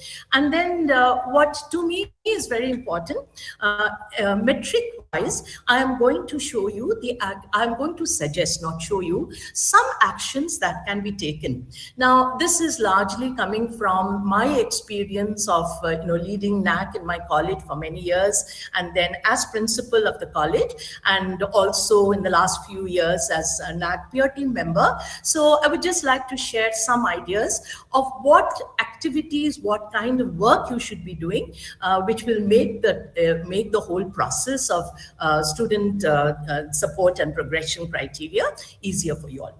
Now, the total weightage here is 140. Criteria 5, there are 4 key indicators. By now, all of you know the difference between key indicators, metrics. There are total metrics, 9 metrics. Out of them, QNM is 8 and QLM is 1. Now, this itself shows how important data collection is, because it's so heavily loaded in favor of data. There is only one QLM question. And so it's very important, data collection, data documentation, and this is something that we need to really, really, keep in mind. Now, when you look at these key indicators, the weightage, you have student support, which is 5.1, 50, scholarship freeship, capacity building, grievance redressal, student progression, which is 35. Now, this was earlier 30. Just on the, I think, 31st of November, the new slightly revised manual for affiliated colleges is out on the portal. So this has increased to 5. I'm just keeping that with higher education and placement. Then there is student participation, which was earlier 50, now brought down to 45. So the marks adjustment is here, which looks at sports and cultural activities. And then finally, the alumni engagement, which is 5.4 with 10. Now, what are the focus areas that we are talking about? Financial support through scholarships, freeships, concessions, well-structured and organized grievance redressal and guidance and counseling systems, support and guidance for progression to higher education or careers, facilitating student access to a wide range of sports and cultural activities, both in and outside the institution. And finally, motivating continued involvement of alumni with the institution in variety of ways. This gives us the focus areas. Now, if we start with the first, the student support, total wages is 50. So it is metrics, the 4 metrics here. They cover financial support through scholarships and freeships and facilitating mechanisms like guidance cells, placement cells, and grievance redressal cell. Now, student support, you see the 4 metrics, 5.1.1, scholarship freeships 20, 5.1.2, capacity building, skill enhancement 10, 5.1.3, guidance for competitive exam and career counseling, and 5.1.4, grievance mechanism. Now, if you look at the first one, Q&M, 5.1.1, percentage of students benefited by scholarships and freeships provided by government, non-government agencies and philanthropists in last 5 years, right? And this has been brought in clearly in the metric question itself from the revised syllabus, revised manual. Now, this is basically the data. Now, if you look at this, this is always a killer fact, percentage, because you're not looking at absolute numbers, you're always looking at percentage, and it means that number of whatever you're asking for is going to be weighted against the number of students that you have in the college. So when you look at the percentage, this is the data you have to give in your SSR year-wise and the number of students benefited by scholarship. This gives overall view of the number of students who have got scholarships and freeships in the last 5 years. But ultimately, what you're going to look at is the percentage and total number of students benefited divided by total number of students in last 5 years. And this, of course, is the common denominator which comes from your extended profile. This is so important to get it correct because everywhere this is going to be your common denominator and this is your percentage. Now, all of you would be in the last few sessions also that there are 3 things that you should look at when you're studying any IQAC member or people who are really involved in producing the documents. You should look at, one is the SSR or the AQAR. Then you should look at the data template document which is there, and you should look at SOPs which are there. These are 3, and much of what all of us are saying is actually given by NAC. We only need to apply our mind to understand it. So it is very my advice to every young, experienced, whatever, if you're involved in IQAC or involved in college NAC process, go through not just the SSR or AQR manual, go through the data template and go through the SOP, particularly for those who are going to go for NAC for the first time. So this is the institutional data. So you have the year, the name of the scheme, the scholarship scheme, the number of students benefited by government schemes and amount, number of students by non-government schemes. And when you look at non-government schemes, the institution will also come in here. And now they've added 1/3 column here, number of students benefited by philanthropists and the amount. So this is the data that you will have to fill up, and it is a lot of data, particularly for SSR, and that is why AQR is so important, that every year if you are keeping the data recorded, documented, once you sit with your SSR, it is just a matter of collating. So that is very important.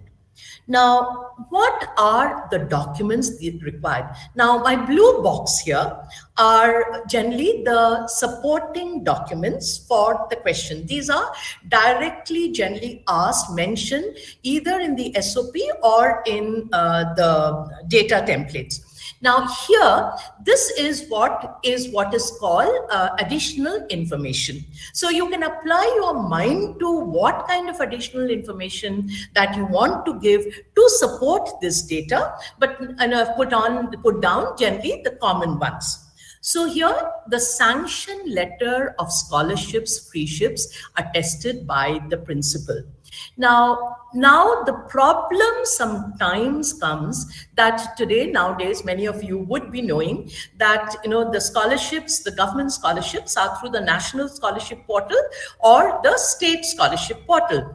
And to get sanction letters from them on time can be a very, very uphill task, especially when you are fighting against time to submit AQAR or submit SSR. So they might not be willing to give it to you on time or mail it to you on time. So in that case, the screenshots of the Excel sheets on the portal attested by the principal can be submitted. This is something that, it can be helpful for you to know. And you need to give a year-wise list of beneficiaries under each scheme attested by the principal. All of you know by now that digital signatures are also acceptable. Digital signature level 3 is also accepted by NAC. Now, as supporting documents, this is very, very important. Institutional policy on scholarships and freeships uploaded on the website. This is something which is important for you to work on, have, and implement. And the consolidated report. Now here, this is details. Here, this is consolidated reports of scholarships and freeships, number of beneficiaries, which is uploaded to the website, right? So these are supporting documents that you can do. Now, I want to just focus quickly on what I feel and what, all of us, who are there working for NAC will know. What can the institution do? One is, this is develop and upload institutional policy on scholarship and financial assistance and ensure complete utilization. Now, once you've got the policy, and the policy has to be very, very exact. How the students are selected for any kind of freeship. And by the way, if you want to know the difference between scholarship and freeship, there is really not much difference, but freeship comes in the shape of tuition waiver or tuition concession, can come from the government, can come from the institution, while scholarship traditionally is for merit, but today I don't think it works in that way. There can be scholarships merit, category based, merit come means based, only means based. So the basic thing is for freeship. It is something which is in the shape of financial support in the form of concession in the fees. Now, this to me is a very, very important point. There has to be a proactive approach to be taken. Unless if you want the percentage to be increased, and mind you, it is not percentage for NAC. You want your students to get the benefit of financial support which is available to them. It is our duty to see that this reaches them. And this is very important because I have seen as a principal what kind of a difference a good office staff, if you give someone who is really committed to this, what kind of a difference it can make to the number of scholarships which students apply for. So I would advise everyone to really look for someone in the office who will take ownership of scholarship, not just give it to someone for 1 year, move it on to another year. They will get the whole grasp on what scholarships are about. It's important, and you could have a faculty to coordinate at times, not that you can take on the major tasks, but just because faculty have greater contact with the students. Now, this for me is a very, very important point because unless students are aware, and they should be made aware of scholarships. Now, what happens, category SC, ST, OBC, they will largely know that they have scholarships, but there are many scholarships which are open, like, one scholarship which was called the MHRD scholarship earlier. It's called the Central Sector Scholarship. It's merit-based. There is an income limit, but it is available to students, I think, with 80% percentile in their board exams. There is the Inspire Scholarship for students who are going for natural and basic sciences undergraduation.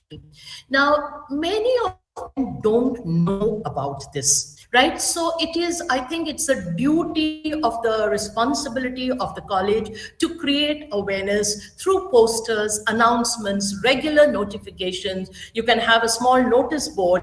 And, one thing that I found very useful as a principal of a very large college was a public address system, in which you can address students with speakers in the classroom if it's possible and affordable.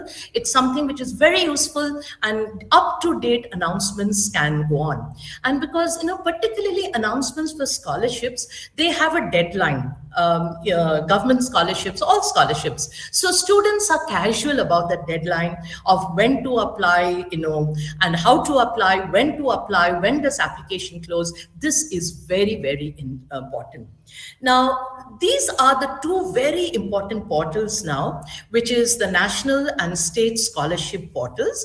And you must inform students about them to keep checking them, because all the details are there. They have to apply through the scholarships, but through the portal. But the person in charge in the office should also be available in case some students need some help, right? And they do not have bandwidth. Please help them. If you support them, the scholarships will be utilized. And there are also many private scholarships that students and colleges don't know about. You can Google, you will find there is a Dr. Reddy's Foundation, there is this ONGC Foundation, there is HDFC Gives, there is Sitaram Jindal Foundation, and also many financial assistance given by communities. So if you keep track of it, this is something which can help students if you announce. But one problem with this, and one challenge, not a problem here, for non-government scholarships, what happens is that, nowadays most scholarships are direct benefit. They go directly to the student's account. But for government scholarships, at least the portal is there. But for non-government scholarships, many times students apply community scholarships, they get it, and they will not come and tell you. So again, the work of the office staff is very, very important, because for any of these community scholarships and non-government scholarships, what is required is the verification signature of the principal on their application. And if the person in charge in the office keeps a track of the application, students who are applying, and then ask them, have you got the scholarship? Give us the letter from the organization. Your percentage will increase.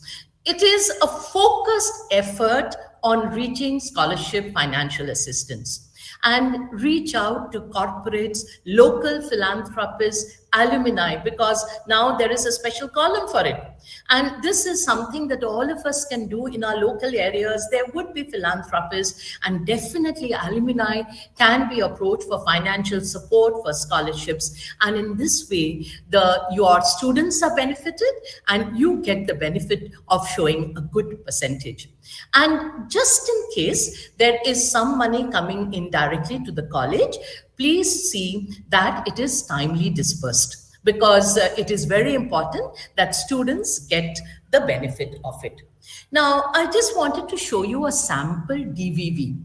Right? Now, all of you know about the data verification process, that once you submit your SSR, the Q&M goes through the DVV process, and then they go through your documents, and then they will ask you for further documents to verify your claims. So this is just one kind of a sample DVV that I put up. Now, provide sanction letter of any 3 students benefit by government scholarship to OBC students, to SBC students, to SC students, to free ships, rank 1 student, rank 2 students provided by the institution for the year 2018-19, 19-20. Right? Because all supportive sanction letter for each individual is not possible. So they will ask you what they need, and you will have to be ready. And you get so little time between for DVV clarification answer that it has to be ready with you. The only thing is that then you will upload it. Now, if we go on to the next one, capacity 5.1.2, capacity building skills and skills enhancement initiatives taken by the institution, 10 marks, soft skills, language communication skills, life skills, health and ICT computing skills. Now, this has, in terms of weightage, is 10. But frankly, to me, we owe our students much more than what is required by the 10 marks, because what is here is basically employability skills. What makes our students employable in the job market? All of us know that we have a very pathetic employability factor of our graduates, and we are responsible for supporting them in this. And when you are preparing for your outcomes, all your program outcomes will be based on graduate attributes, and these graduate attributes are largely these kind of skills, employment skills. Now, there are, if you look at it, soft skills, 4 areas: language, communication, life skills, and ICT computing skills. Now, it is very important that all areas are covered. Do not focus only on one. All areas are covered. And one very heartening thing is that NAC has not prescribed the duration of these activities or the nature. So it could be a workshop, it could be a motivation lecture, it could be a guest lecture, it could be a certificate course. So you have that freedom. And also remember that now NEP is saying that in the 3 years of graduation, a student must compulsorily do 1 good vocational certificate course. So all of this comes into consideration. But for me, finally, okay, this is all good to show numbers, but let us give them something that will be of real help to them. Not just to fill in the numbers, but that which will really make them employable. Now, when you look at this, you understand this kind of questions in which options are given. A lot is in the hands of the institution. Right? Because if you show all of the above, you can get a 4, which is 1 to 4 grading. So none of the above: 0, 1, 2, 3, 4. So there is nothing stopping us from organizing all 4. So once you have organized all 4, and these are all not 30-hour certificate add-on courses, please. This can be motivational talk, this can be a guest lecture, it can be a certificate course. So you will have to work on this, plan it out. So you have the name of the capacity development, date of implementation, remember 5 years. So you are conducting 20, 30 programs, activities in this. Now, to have the date, to have the number of students enrolled, this is part of your data template, and the name of the agencies, consultants involved with contact details, if any. Now, all of them are not through agencies, but many of them, particularly the technical ones, should definitely be through agencies. Now, what are the documents required? First, supporting. Yes? Yeah, ma'am, that message which says that you are sharing the screen, can you move that message a little bit? Because we are not able to see the last line, which is important one, right? Yeah, any side, yeah. Yes. Thank you so much. Yeah, thank you. So when you look at it, the information of relevant programs on college website. Excuse me, ma'am. Provided, you have what ma'am, is... excuse me. Okay now? Is it possible to show the last slide, ma'am, please? Huh? Is it possible to show the last slide, ma'am? The last line I wanted to see, ma'am. The earliest slide, ma'am. The earliest slide. Dear participants, please bear with those adjustments shared on the screen. Yeah, I'll go back to it later. Okay, I'll show it to you later. So, if you look at now, is this clear? This part clear? Hello? Yes, ma'am. Is this It is clear? clear, ma'am. It is clear. Yeah. It is clear, ma'am. So, Yeah. So the documents, supporting documents required, information of relevant programs on college website and the link provided. So what is the information? Notices, circulars, the curriculum. So if it is a certificate course that you are giving, there has to be a curriculum, objectives and outcomes for everything now. If you can put objective and outcomes for any activity that serves you, the timetable, the details of the trainers, and the year-wise for your additional information, year-wise list of programs conducted, number of students enrolled, signed by principal, signed attendance records of students. This is very, very important. And if you look at this, mere circular student lists cannot be accepted. So you have to keep for every program, whether it's a guest lecture, whether it's a workshop, it should be a signed attendance record of the students, geotagged photos of events with date and caption, and completed student list. Those who have completed if it is a course, if it's a certificate course, completed student list with sample completion certificate. And you can keep adding to it, but these are the basic ones. And if you look at this, DVV may seek attendance certificate of randomly selected students from lists provided. So you have 5 years, you can imagine the number of students, and any student the DVV can ask for. Now, Now, suggestions for possible capacity enhancement programs, right? This is again my inputs for soft skills, motivational guest lectures, workshops, trainings on teamwork, leadership, creativity, personality development. For communication skills, certificate course, workshops, and many of them could be certificate courses, spoken English, business English, group discussion, interview skills. Establish a language lab if you can afford it, and run regular communication skills courses, because for most of our students, this can be a major challenge.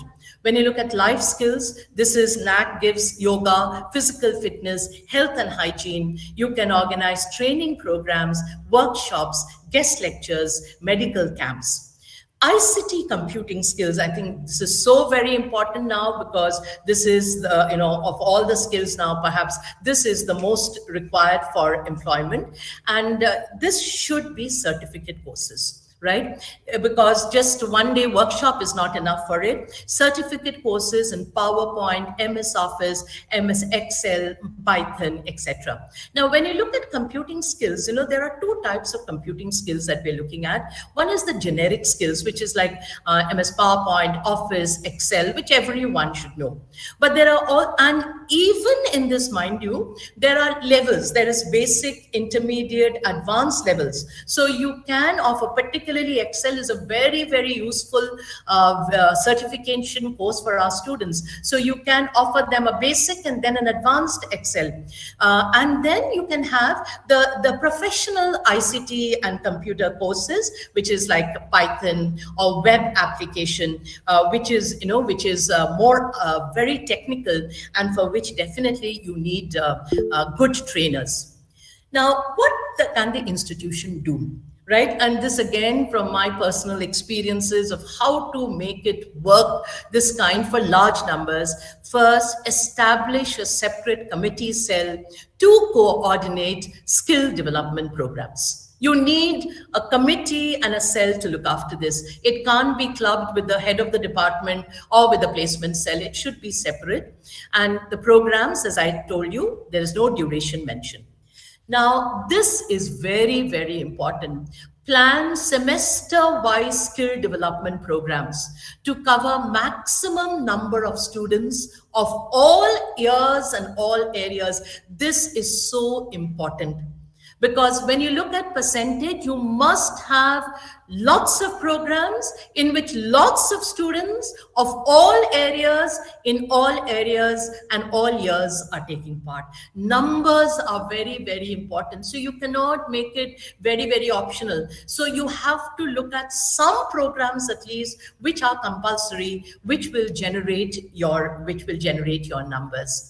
Now, include the schedule in the academic calendar if possible, that it is from this time that we will have this kind of courses running. So, what happens, this planning is very important, because if you leave it to just ad hoc as and when it comes, then it can become a very, very messy affair. Now, this to me again is very important, including training in higher level skills, because we have students of all levels, right? We have students who can't speak English at all, so we need to design programs for them. But we have students who are very fluent, who are very confident, and they need to be motivated by taking them to a higher level.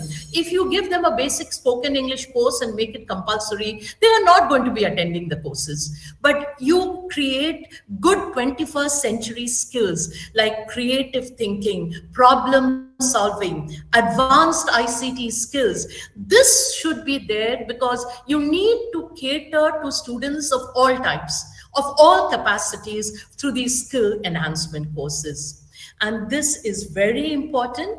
All training programs should have signed attendance records and certificates. Mere lists will not be accepted. So it's very important that all of you in looking after this kind of activity, in fact, everyone in the college, because sooner or later we will all be rotating in these committees, we should know this. And this, sign MOUs with external agencies who deliver these training programs on a regular basis. So you're killing two birds with one stone, because in criteria 3, you need to have MOUs which are functional in operation. And here it will help you, because once you have a company which is doing well and they are regular, then you can give a feedback, they will take the feedback. It's important that you reach out to external agencies. Test them out. Please don't get into MOUs without testing them out for at least some time, for 1 or 2 batches, and then sign the MOUs. Now, this is a sample DVB. Now, just look at this question that I've taken. Just look at the question. Please provide, as per SOB in data template, scanned images of relevant highlighted section of payments made to agencies in accounts linked to audited income and expenditure statement of accounts in the name of the college.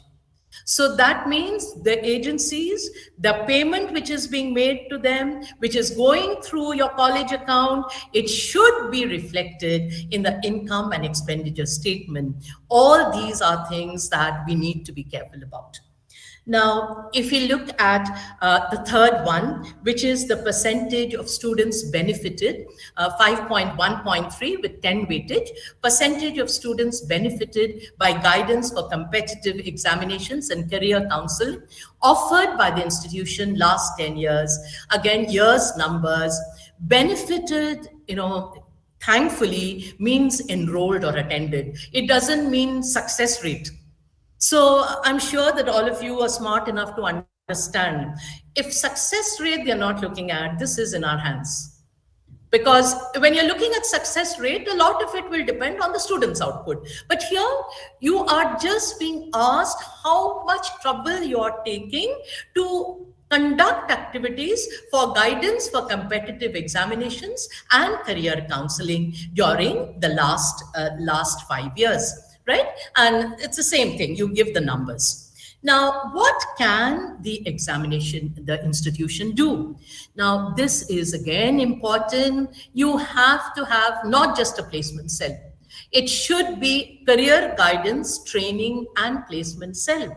Now, if your college is a large college, maybe in the urban colleges, you can afford a placement officer, well and good, but that's not the case for most colleges. So you need to pick a teacher and a committee of teachers, who are very, very interested in placements and guiding, because this comes like a passion. I have seen as, a person guiding the placement cell in my college. If you get a team of good, committed teachers, placements can do very well even without a placement officer. Create a schedule, conduct fortnightly, at least monthly awareness sessions. If you leave it to the end, it doesn't work. Exams come, internals come. So you have your academic calendar, you know that that is such an important part of working of a college. So create the schedule for competitive examinations like UPSC, CAT, banking, insurance, and sessions by faculty are also considered. So you can take sessions because these are not courses. These are not training programs. These are sessions. So faculty who are interested and eligible, qualified, can definitely conduct this. Maintain all documents, circulars, signed attendance, again, feedback, that is important, report, geotag photos with caption. And you see, this is the one, the signed attendance is one we forget much of the time. We conduct, we call them, and they register, but where is our attendance? We forget because we are so busy in running after the guests and organizing the program. But this can't be ignored.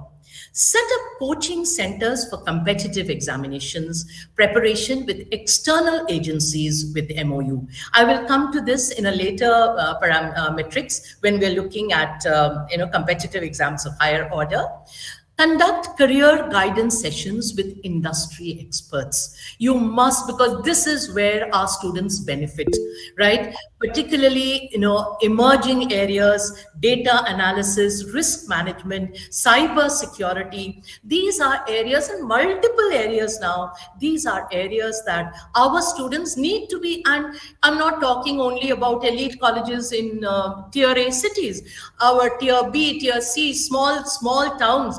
They need to know, as a peer team member, I often go to very remote parts of India and very small towns. And there are students who are hungry. They have heard about it and they are hungry for all of this. And the other thing that I would like to mention is that, here, when you're looking at, for smaller towns, maybe it is not easy to get trainers. Make use of your MOOCs. Make use of, promote them, online certification, particularly through SWAYAM and NEPTEL, because these are easily acceptable by government, by NAC. So, and there are wonderful courses by leading IIMs, IITs, ISC. They are the ones who are creating the course, and these are completely free. The one challenge which I have faced as a coordinator is that how do you keep track of people taking these online courses? So what you should, one suggestion is you identify. So in the third semester, BCA students will take this kind of an online course. So keep a teacher in charge who will collect the completion certificate from the students. So you will need to put in a lot of work for, keeping track of MOOCs, but to deny them the knowledge that MOOCs are so very useful, I think we will be unfair to our students. So you must, conduct sessions to tell them how they can take up MOOCs and benefit from their skill development through MOOCs. Now, here, average percentage of students, this is the question, and look at the DVV. Provide copy of circular brochure of guidance on government exams by time guidance. Okay, the college might have given this. Session on internship and placement by Bajaj Finance. For internship and placement by Bajaj Finance. Banking by Axis Bank Career Guidance. Session by Tech Mahindra Aditya Birla Internship Talk. So all that you have given as circulars, I think everything must be ready with you, because within 2 weeks' time, you have to supply all this. So this is the kind of fine detailing which is required. I come to the last of 5.1 thing. This is the grievance mechanism, which is again a very strong part of any student support system. Now, the institution has a transparent mechanism for timely redressal of student grievances, including sexual harassment and anti-ragging cell, 10 marks. And if you look at it, implementation of guidelines, organization-wide awareness, mechanism for submission of online, offline student grievances, and timely redressal of the grievances through appropriate committees. Now, again, look at the marks here. None of the above, any of the above, any 2, any 3, all of the above. All of the above carries 4 marks. right? Now, this is not dependent on your students, on your management.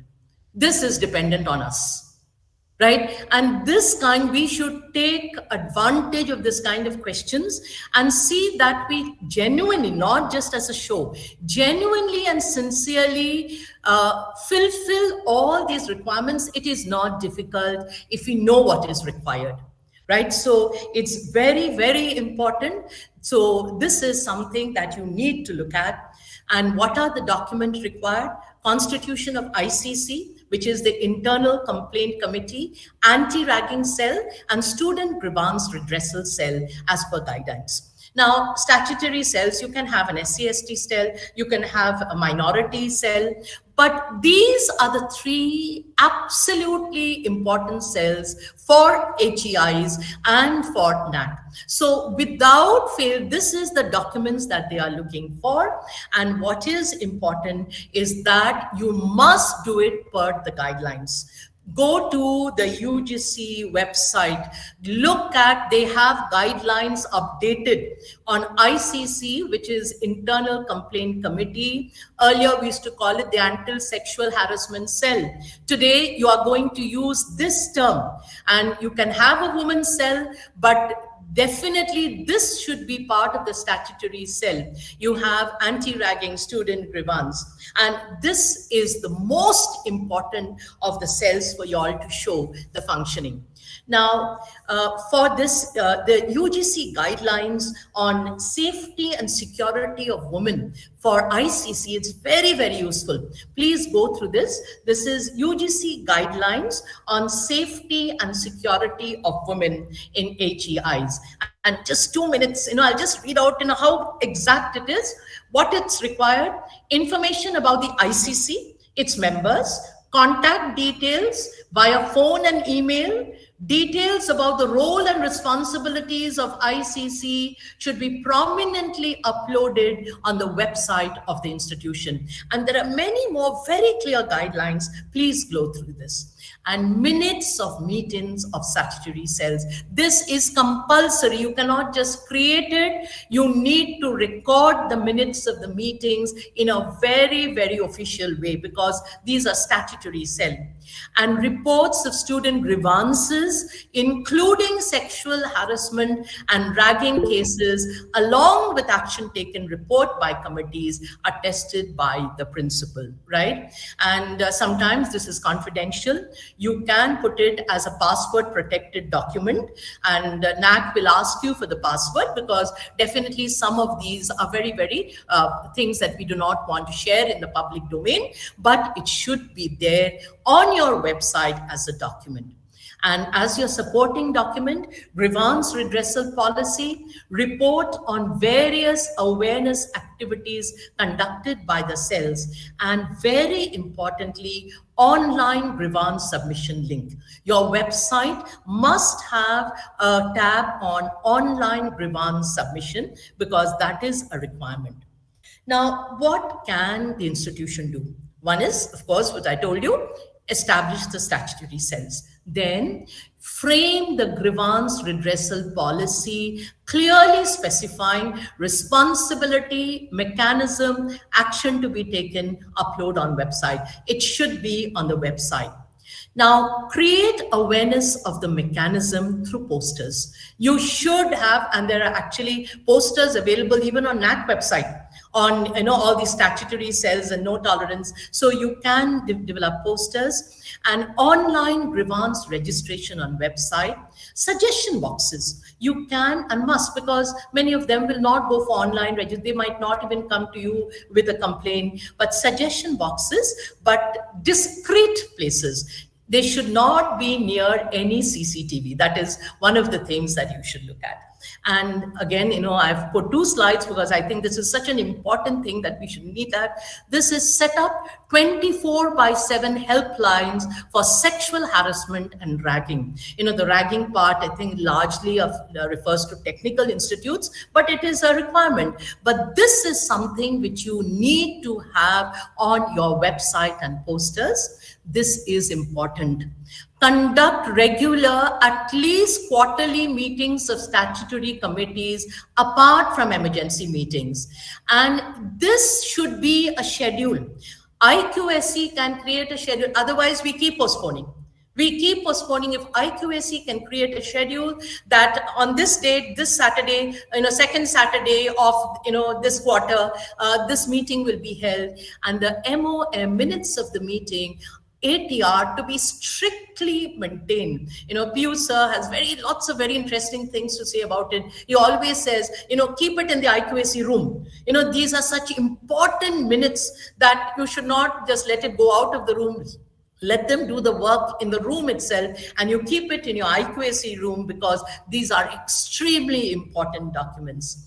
And conduct awareness program on prevention of sexual harassment, POSH workshops, all of you would know about it, by eminent resource persons. Again, these are things which are life skills for our students. It is not just a number and knack.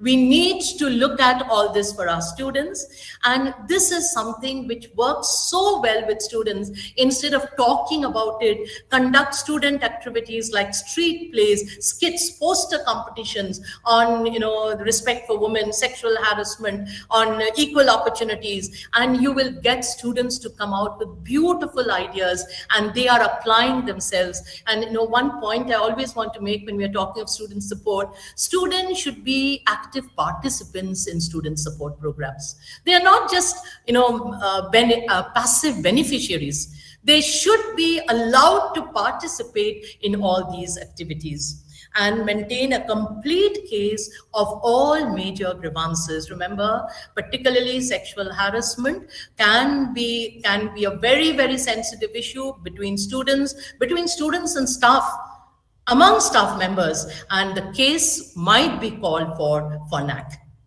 Now, I am just showing you this. This is the recently published benchmarks on the NAC website, right? It is still open for discussion. It's still going on. But just to give you an idea of the benchmarks which are there, percentage of students benefited by scholarships here, you look at it. Less than 40, it's 0. 40, 51, 50, 62, 60, 73, and greater than 70 is 4, right? Capacity building, I told you A, B, C, D, E. A is 4, E is 0. Percentage of students benefited, greater than 40, you get a 4, 30, 43, 20, 32, 5 to 21, and 5. The institution has transparent mechanism. Again, what I told you, these are the ones which we can actually really implement without having too many problems. This just to give you an idea about what our targets should be. We'll go on to the next one, which is student progression, which is total progression of 35 marks of weightage of 35.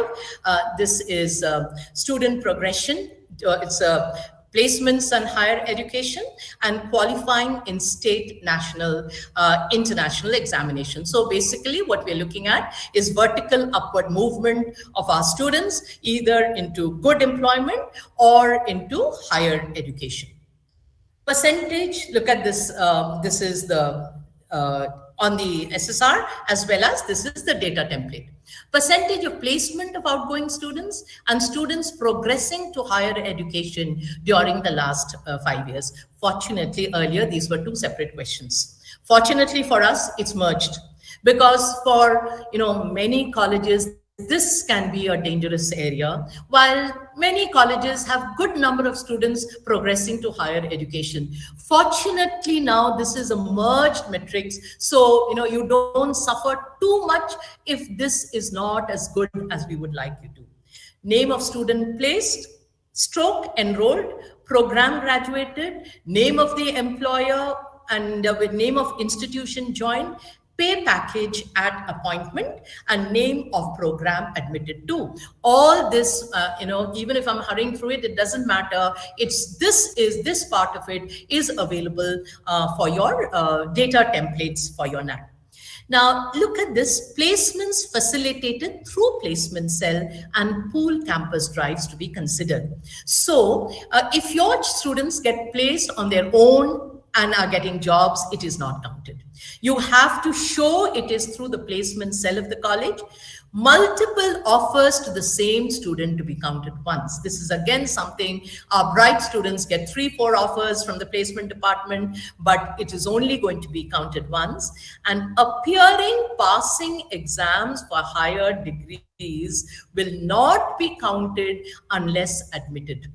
Right? So just passing the exam is not enough. This is really cruel for the college, but this is what NAC requires. So lots and lots, and you can imagine the number of documents. List of students placed along with details, name of the company, compensation, authenticated by principal. Documents relating to placement cell, such as notices, brochures, tie-ups, communication, for in-campus, off-campus placement drives, geotag photos can be uploaded. Appointment letters, PDF, upload to website with link. Now, this is something that it's being asked for. If you look at it, DVB may seek appointment letters, IDs of randomly selected student. IDs is for higher studies, appointment letters is for progression, right? And this can be a real challenge. Mind you, we can give a list of students selected, but to get the appointment letters from them, that is a task that the placement committee really has to take up. You don't need to upload everything. It's not possible. You can upload samples of that, and they will seek the appointment letters ID of randomly selected students, but your data should be there with you. You cannot look for data then. And for higher education, name of admitted institute and program, that is fine. Now, TC record, admission letters, ID in admitted institute. Now, this is getting tougher and tougher nowadays, right? Earlier, they used to accept TC record, okay, which is there with the college. Admission letters are also there with the college, because when they give TC, you should be taking a copy of their admission letter and only then give the TC. TC should come only when they show you the admission letter, and that copy of the admission letter should be in the college office. And ID, now they're asking for ID in the admitted institute. So you need to follow up where they have got admitted, and then to get their IDs and the supplementary data. Annual report mentioning placement statistics, report of placement cell, final year student database, if you possible. This is for colleges with, looking at very good placements. Now, what the institution can do, create a placement committee to assist the placement officer, including few final and second year students. They can be the biggest support in collecting data, in maintaining data. They have to be very good. Provide intensive training in aptitude tests, GDs, and interview skills. Unless you do this in the college, they will not be able to succeed in placement. This can be a part of your skill development. This is important. Create a network with neighboring colleges to conduct placement drives, pool campus events, and job fairs, because sometimes it's not possible on your own. And if you're starting, it might be very difficult. Start, even if you get a placement agency, let it start, because it is not easy to get placements for smaller colleges or in remote areas. Register all final year students interested in placement. Have a dedicated placement notice board. There should be that fire in the college, that this is, students should be waiting, final year students should be waiting for this. And all other students should be looking at it and saying, oh wow, next year we will be trying for this placements. That is the kind of atmosphere in a college which gets good placement. Maintain all documents scrupulously, preferably in digital form. Create a separate mail ID, let all have a drive, and all documents should be stored there. And collect feedback from recruiting companies on student performance during placement and after employment, because this you're going to need for your criteria 1. So this is again, two birds with one stone. And for higher studies, Include motivation to pursue higher studies in mentoring sessions. When you have mentors talking to final students, talk to them. Awareness sessions on various avenues, awareness sessions. And this prepares systematically for challenge of obtaining and maintaining records, because they are leaving higher studies. Many of them will leave and they will get into higher studies later. Create an institutional mail ID only for this. Let them send, even if they don't want to come to college to give you, let them send a scanned copy of their ID there so that you have it in the college mail. Inform students to mail scanned copies of ID cards, admission letters, store all documents in the drive. This can be so very important. And maintain strong alumni connect and goodwill. Now again, sample DVV, provide appointment letter of the following. You see, they've just picked up, and a few you have to. Sample DVV for higher education, again, admission letters or ID cards or higher degree certificates for this, again, selected students. And then percentage, this is a killer question actually to me, because main thing is that, what happens is that, they have, these exams are very tough exams, very, very tough exams. Not many students take it, and many of them take it only after 2 or 3 years of their graduation. So, JAM, CLAT, GMAT, CAT, civil service, state government examinations, these individual university examinations not to be included. Now look at the data template. All this, only exams conducted for recruitment to state central government agencies here, not others. And state and central nationalized banks, insurance companies are also included. Successful attempts need not be through the institution. They cannot be your students when they get it. So, that is where your alumni connect is so very, very important. Supporting documents, year-wise list, contact number of students qualified, selected, and their grade card, that is their result document, that is that they have cleared this examination. And what institution can do, awareness sessions by alumni. This is very important for colleges which have many students who want to try. Set up coaching centers for competitive examination with MOU with a recognized center. Now the center can be in the college, but they can get students from outside or participants from outside, because otherwise it is not feasible for them to run for 10 students of your college. But their center will be linked to your college and you can show it. And select a faculty and office staff who will do follow-up with commitment. This is so very important, because we are talking of students who have finished with college. And again, the benchmarks, it's available on the NAC website. Percentage of placement, do you see the benchmarks?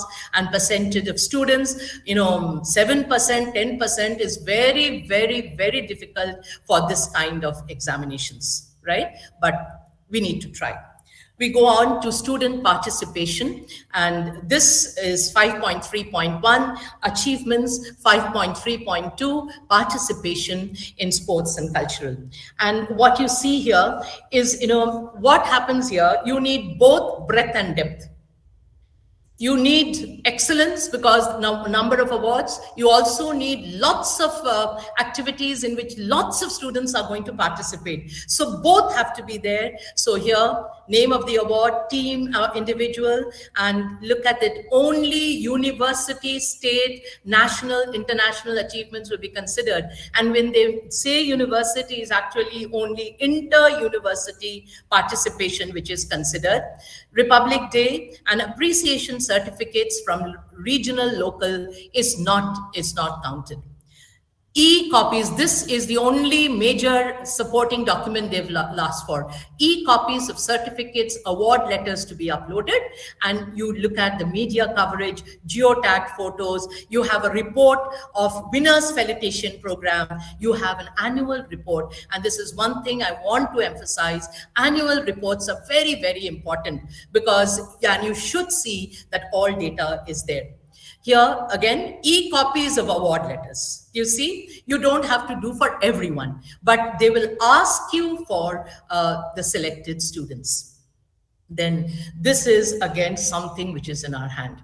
Number of sports and cultural, this is all of us do it all the time, right? And all activities conducted on an event will be counted as one. What does it mean? If you have inter-class cultural sports competition, that 2021, it's one.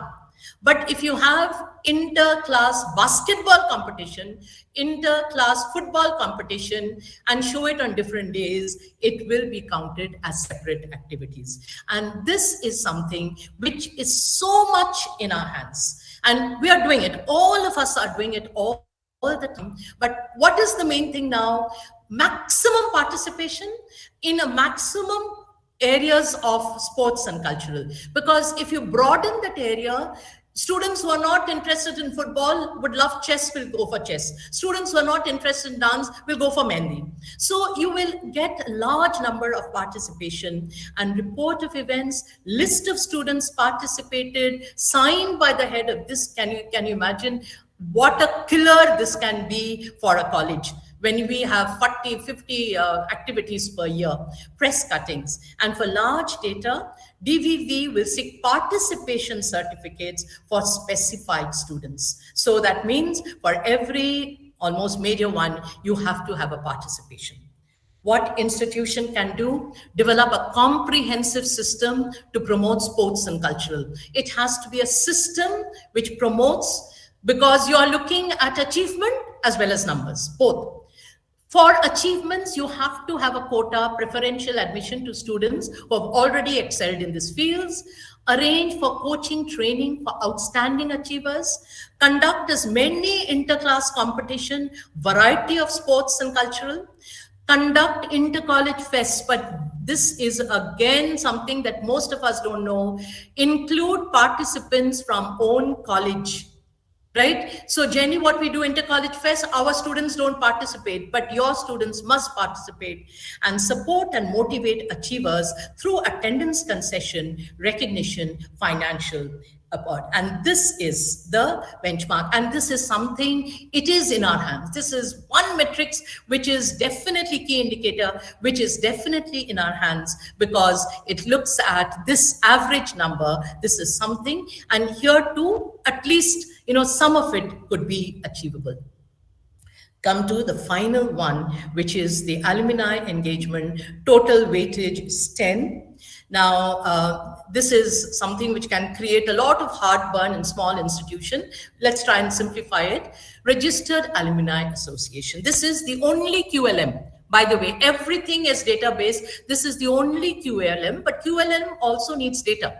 So registered first is, this is in our hands. No one, you don't need anything to get a register, just a process that we need to go through that contributes significantly to development of the institution through financial and or other means. We are lucky because earlier the SSR had financial one and others are one. So there was separate weightage for financial and separate weightage for other means. Now, since it is club, right, we can, if we don't get much of this, at least this we can try. It is in our hands. So Alumni Association registration certificate, composition of association, management committee, that is the office bearers of the association, monetary donation.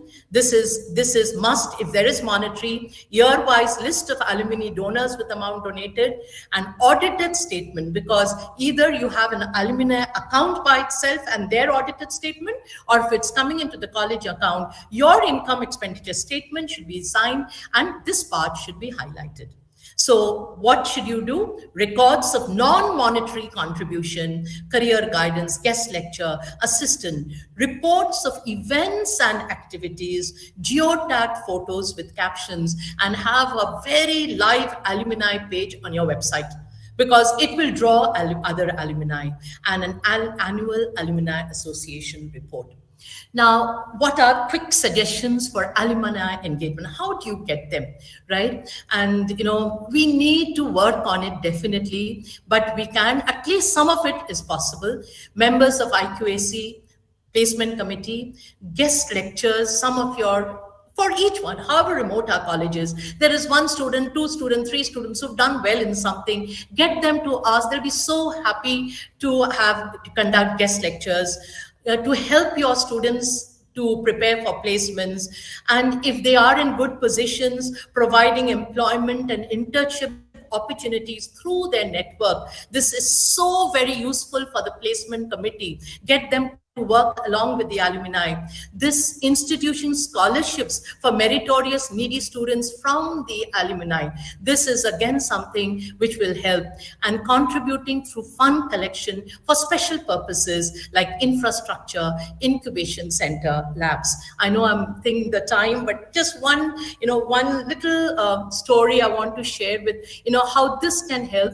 When I was the principal of the college, we started this scholarships, and in the first batch, one student, final year student called Rakesh, he got the scholarship for the merit student. This Rakesh was an NCC student, and he went by next year. He was in the NCC. He was in the army through the NCC quota. 2 years later, he graduated from the college in the Armed Forces College in Chennai, and he was posted in Jammu as part of the Special Protection Force. And from there, he wrote to me, "Ma'am, I got my first salary. Please let me know when I should transfer money for this scholarship for the student for this year." And since then, wherever he is, he's in very, very remote places. He messages me, "Ma'am, please see, I will transfer the amount. If I'm not able to transfer, you transfer it. I will see that it is paid." This is the networking, the connect, which is so very, very important. What institution can do, start process of getting alumni associated. This is in our hands. Right? This is nothing great. This is just a process. So why should we lose marks on this? Promote alumni visibility for final year students. Final year students should be in contact with alumni. Call them. Alumni Connect program. Let them come. Let them talk to them. Let them guide them. Use social media extensively, because that is where it connects. You have an FB page, have the Insta page, both alumni FB page, alumni Insta page, college FB. This is where the connect comes, and keep online registration link on the website. Conduct regular meetings of alumni association bearers to plan and implement. And this, I think it's so very important. Conduct alumni annual get-together, and preferably on a fixed day of the year, second Saturday of every March. So everyone knows, people get to know, you don't have to send a special message. And also encourage batch-wise get-togethers in the institution. 10 years. 20 years, 25 years, celebrations. So let them come in the institution, because then they want to give back. That is where you can tap them for help. You are directly in contact, and when they are organizing it, you will see large numbers of their batch will come. You will not even know how well they are going. And motivate alumni to contribute in cash kind of service to the institution. Felicitate them, current students as well as alumni, on the thing. Now, just before I go on to the question and answers, I would just, one or two, just concluding points on this is that, I just want you all to understand that, first of all, mentorship. Mentorship is something in SSR, which has now been taken away. But if you maintain good mentorship, it is where you will have your connect with your students. And this connect is necessary if you're going to, maintain, connect with them, find out whether they're going for higher education or placements, and annual reports, which I have mentioned. Now, I've given so much of information. I'm sure it's quite scaring, so much of data, how to think. But there is one very positive side to this criteria. Among all the criteria, this criteria is in our hands. You are not, if you want smart boards in every classroom, you cannot. The management has to decide, right? If you want so many research papers and scopus, it's not in your hand. It's not that easy, right? But organizing programs for students is in our hands. Right? If we take the initiative and the interest, if the entire team of the college takes initiative and interest, you can definitely score well in this criteria and manage it. And finally, I would like to express my heartfelt thanks to Shri Piyush Pahade, Badrinusa ma'am, and very particularly my two colleagues from South India IQAC Cluster, Dr. Shanti Iyer and Srimati Bhavya KR of NSM First Grade College of Bangalore for helping me to prepare for the inputs of this presentation. And my last question, take good care of your students. They will take good care of you. It works well. If we look after them well, we need them to look after us well later on. Thank you so much, ma'am, for such an elaborated and crystal clear explanation on criteria 5 metrics. Really, this is an eye-opening session, and you have clarified all the important components in very simple manner. Thank you once again, ma'am. Participants, you may raise your queries with our resource person. Just get into this.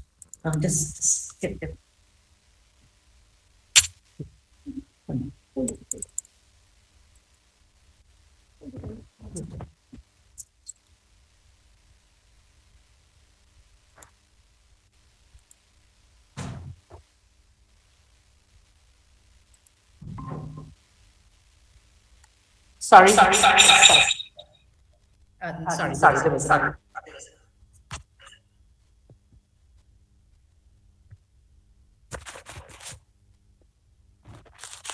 Yes, can I have a start?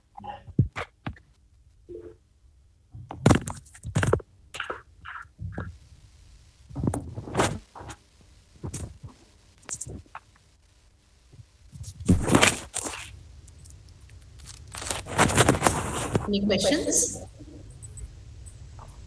I think you are so very clear that there is questions at all. Excuse me, madam, I have a question with you. We deal with Yeah. ICT under capacity building programs. Give me 1 minute.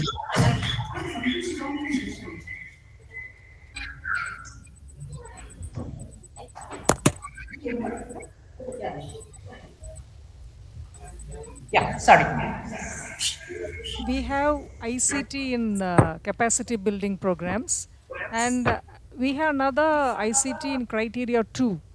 So this is dealing with students, and that is with staff members that we use for ICT technology related tools, or what it is?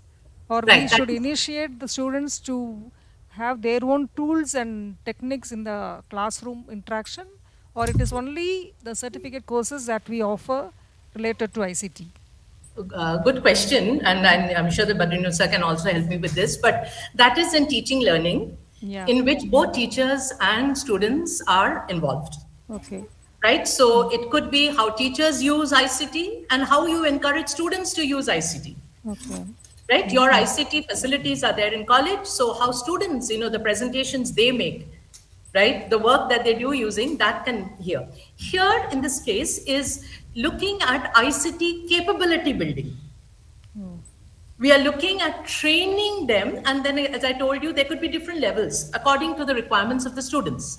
Okay. There could be different levels of it, right? Some might need, very advanced kind of ICT training, and they would appreciate it, while some would need very basics. Okay. So this would refer to training. If Badrinusa, if you want to add anything to it. Yes, ma'am. Here, the ICT tools and related questions of ICT will not only come in 2 and 5, it comes in 4 also. See, in criteria 2, when we say ICT, it is you are using ICT tool to teach the students. Either it can be a subject, or it can be any other class or activity where you are using YouTube channels, or you're showing them simulation things and making them very clear the teaching concept. Teaching concept, that is an ICT usage in criteria 2. And you should be very clear that how many teachers are using such a tool for teaching the students the subjects, that is in criteria 2.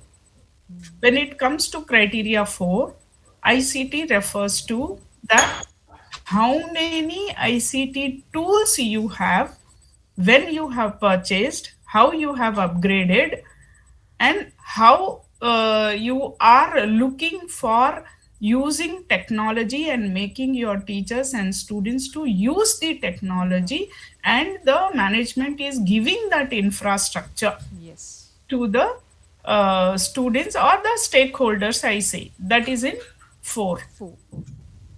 When it comes to 5, it is not to the management and it is not to the teachers.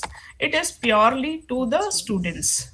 Where, say, you have commerce classes, or you have BBA classes running, or science classes running. There is no particular syllabus where you have to teach them Excel, you have to teach them Java, you have to teach them any kind of an software related thing. But your college will take an effort to make them understand and learn with such a courses which they require after their placement. When they complete their education, when they go to company, they may need the usage of computer, which is not their subject, but the college has taken an effort to make a student satisfy tomorrow. Yeah.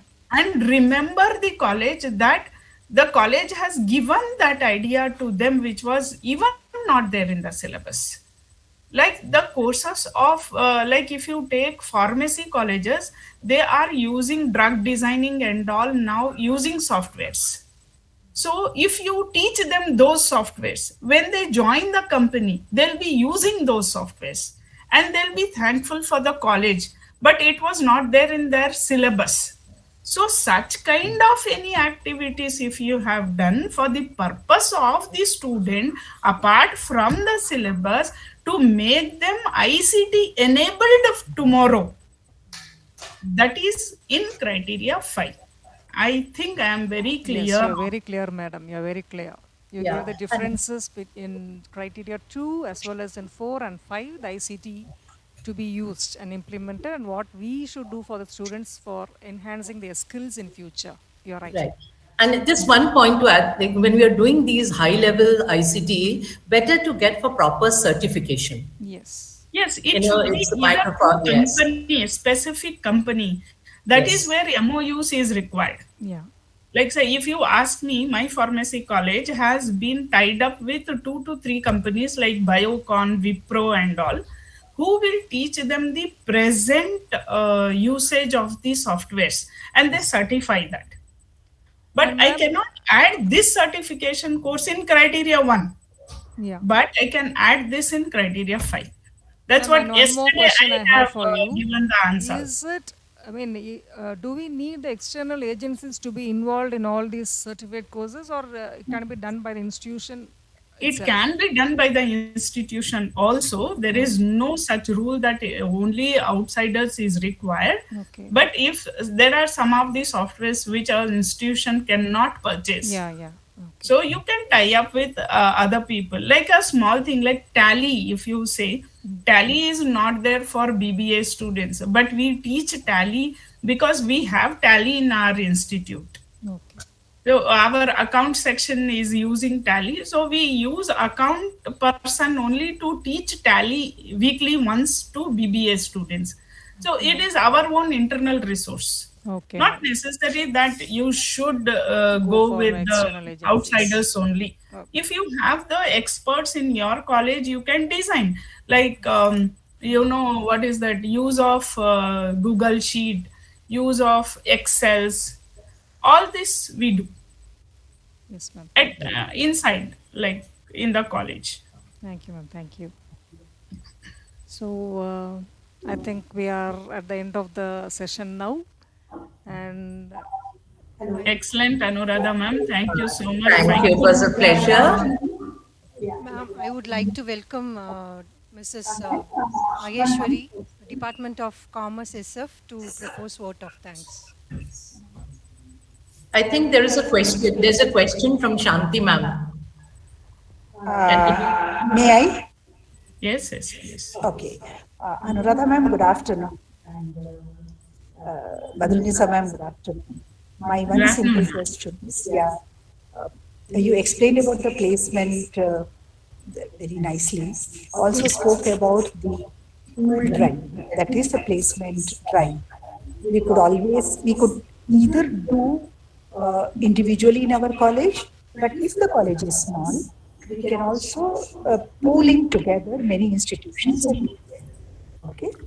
Now, my question is, the college which hosts this pool drive will definitely get the credit of organizing that, hosting that, and doing that. But how about the college which will participate? Will that college get equal advantage or weightage like the college which will host as per the NAC? Yeah. That's a tricky question. Yes, one thing is that the host college will generally get, but if you are generous enough to have documents showing that it is and showing that 2-3 colleges together have done it, we hope that NAC will also be generous about seeing that it is a pool campus and therefore give some credit to the others also. Badrinusa, what do you think about this, Badrinusa ma'am? Ma'am, it is not, there's nothing like because of pool drive you are going to lose your marks in placement or anything. It is like, you are making your students aware of the jobs available either through pool drive or through your campus or off campus also. If you have alumni, what is that called as nowadays, WhatsApp groups, many a times it happens to be that we will post the availability of the jobs in that group, and the alumni who wanted to shift from one company to other, or the alumni which has been not settled till now, can go and take that particular job. Even that will be considered by NAC because we are in touch with the students. It is not for our batch which is going out, it is for everybody who is passed out 3 years before, 4 years before. If you are placing them through either WhatsApp, through pool drive, or just give them an hint that here your job is available. If you are interested, you go. So pool drive is also a kind of a drive for us where you are making student aware about the job and making the student to select through that thing. Then that has to be considered and that will be considered. There's no doubt in. And we need to make beginnings, because for every college, you just have to make the beginnings. True. That is very much true. Yeah, ma'am, I asked you this question only because when we went for our first cycle and submitted SSR, we had sent our students to our neighboring college, that is Sheshadripuram College, Yelahanka. And we did submit the document related, but DVV did not accept it. That's the reason why I asked this question.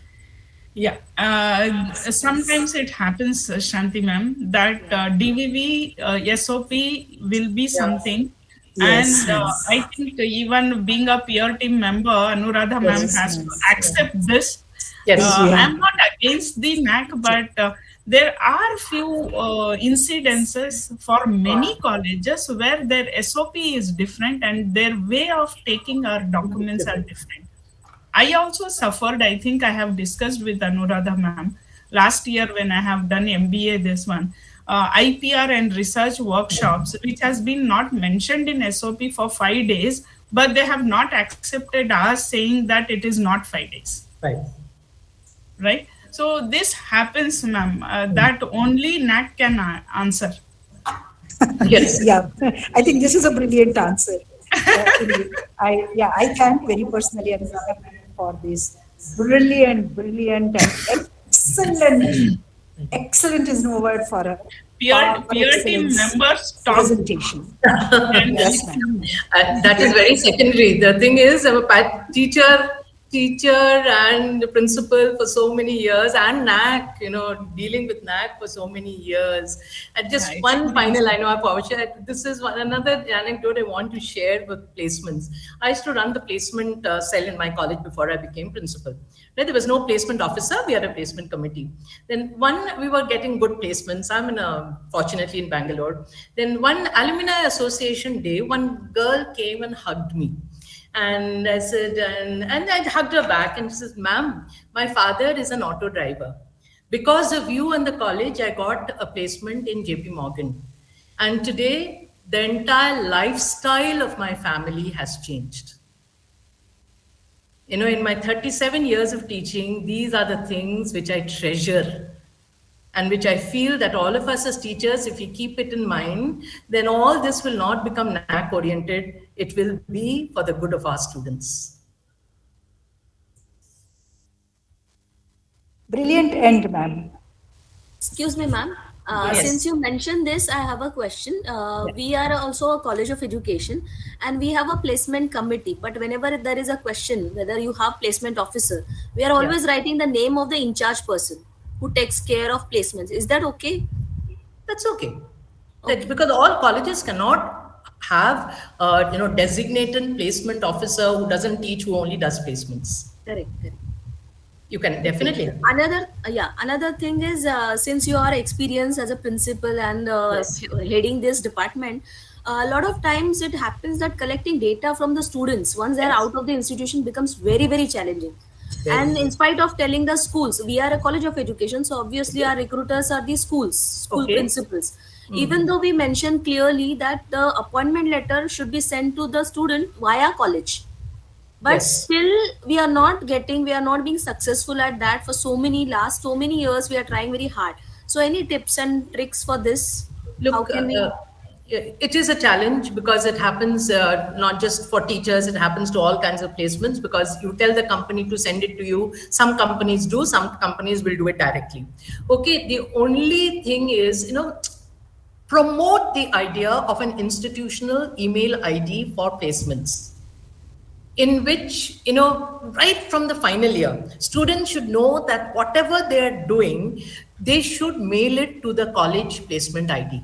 If they get into a job, if they get into higher education, if placements you're looking at. So it's not going to solve the problem totally. Definitely, there is no 100% solution for this. We have a dedicated email ID for placement, ma'am. But the same thing, students are not. It's not like they don't want to. They will always say, ma'am, tomorrow, day after tomorrow, but it will never come in some of the cases. Then we don't have the data to show. Whereas our placement rate is quite high, 80% plus, 90% plus it is always. Right. But we don't have the documents to show most of the time. So, the only way is to depend on the schools and contact them personally, request them that to send a scanned copy of the of their appointment letters. Okay. There is really no, sir. I can't think of any. I know I faced the same thing when I was in college. Can't think of a really good solution to this, except depending on students to share and the employers to share. If Badrinusa, with her wider experience of professional colleges, maybe Badrinusa can give some tips. I'll just give some of the experiences which we are also facing for this. As you said, there's no proper solution for this. Actually, we have a separate placement department having 8 to 10 members in that department, and they are completely working one person for one department like that. But still, we face this. Companies will not share the offer letter to us directly.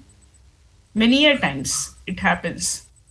So from 2 years, I made the rule to the placement officer saying that no due has to be signed by placement officer, where student when comes for taking certificates, if at all it is through campus selection has been happened, before writing exam, NOC has to be given, and that NOC final check has to happen through placement department.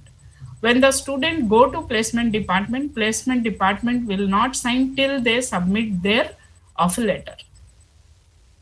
it is student's job. If the company has not given because exams has not happened, student has to go request the company, get the offer letter, give and take the NOC. If the student has been posted after the exams, then their university certificates will be with us. They have to come to college. When they come to college, NOC has to be signed by placement officer. Only then the office will allow them to take anything. So when they go there, the condition is they have to give their offer letter to take the NOC. So this has solved 60% of my problem. 60%. But again, I'm not telling it is going to be 100%, because at that time, either they say that yet we have not placed, or we are not joining that company. Though we have placed, we are not joining that company. We are waiting for some other interview for the best placement, or now decided to go for higher education. So these things will be there, another 40%. And also we have kept a person who will be taking visit to those companies with whom we have interacted for that particular year personally, physically. And they will go see there that how many of our students are there and get the data, sit with them and get the data from there, instead through email or instead through this one. So every week, one day, they will not be in campus because they'll be visiting the companies. So that kind of priorities has been given to placement cell so that they can collect the documents. With this, last year I could able to get around our placements were 92%. I have got around 79% of the offer letters in hand. So that happens. So these are few things which we can keep on trying with different aspects. Thanks. Thank you, ma'am. That will be definitely helpful because these are two crucial points. Yes, collecting certificates and exams. 5 is good in our hand, but 5 is more challenging kind of an criteria. Ma'am, excuse me, ma'am. Yes, please. Yes, I am Bhavani, the Criterion 5 champion for Angel College. So I should thank Badrisa ma'am for that excellent option that you've given about the placement thing. But one thing that this year, this particular, before this AQAR, what I have done here is we sent Google Forms in a particular format and collected through the class in charges of the passed out batch. So for example, if I am a class in charge of 60 students, it's a decentralization of work wherein the 60 students are in contact with me. I know them personally. I've been mentoring them for the last 3 years. So likewise, collecting the data of higher education, student progression, as well as the competitive examination. So we have done a standard policy for this and one framework approved by the dean, and that particular through the IQAC, this link goes to all the class in charges of the passed out students, and we collect the data. We also collect the certificates or the appointment offer letters or the ID cards through the Google Forms, verified by the class in charge and submitted to the IQAC office. So this is one thing we can That's be very true, very good. Actually, this I have done with mentor-mentee, because they'll be connecting with only 20 students and emotionally touched, because all the 3 years that teacher will be a mentee, and if the student is against the college, then also they will respond to the mentor. Exactly, ma'am. Actually, what we did we are having a WhatsApp That's group a good for idea. every teacher. Very good idea. So we also forward the placement options through the WhatsApp group so that students may get placed. Yes. And later on, every month also we keep sharing it again and again, the link. We get updates. That is only the thing we can do. Like again and again, keep tapping them, because we are in need and we want them to be in touch with us. Exactly. Thank you for the option. Excellent Thank you, presentation, ma'am. Anuradha. Excuse Thank me, you so ma'am. much. Thank you so much, ma'am. Thank you. Thanks. It was a pleasure. What of thanks by Maheshwari, ma'am? Just. Good afternoon, one and all. It's my pleasure and honor to propose vote of thanks for this session. My heartfelt thanks to Dr. Anuradha Roy for accepting our invitation and acting as a resource person for this session. Thank you, ma'am, for your detailed and clear presentation on Criteria 5, Student Support and Progression. My sincere thanks to our Secretary Sir, President and members of our College Governing Council for their motivation and support. I express my gratitude to our Principal Dr. D. Venkateshwaran and Vice Principal Dr. K. Sivaramurthy Sir for their continued encouragement.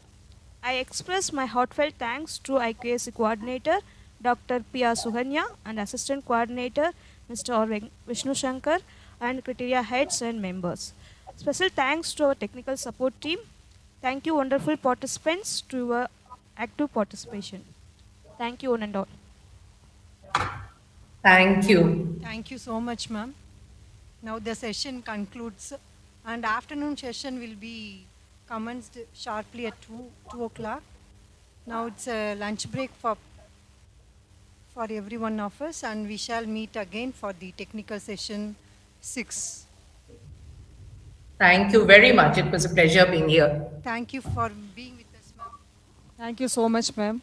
Thank you very much. Thank you, Badrinusa. I think if she's there, thanks a lot. She is there. She'll be holding the session in the afternoon. And the next session is Badrinusa ma'am's. Yeah. Thank you, ma'am. Thank you. Thank you so much. It's pleasure to have everyone here. Sure, ma'am. Thank you. Thank you. We're waiting for your session. Yes. Thank you, ma'am.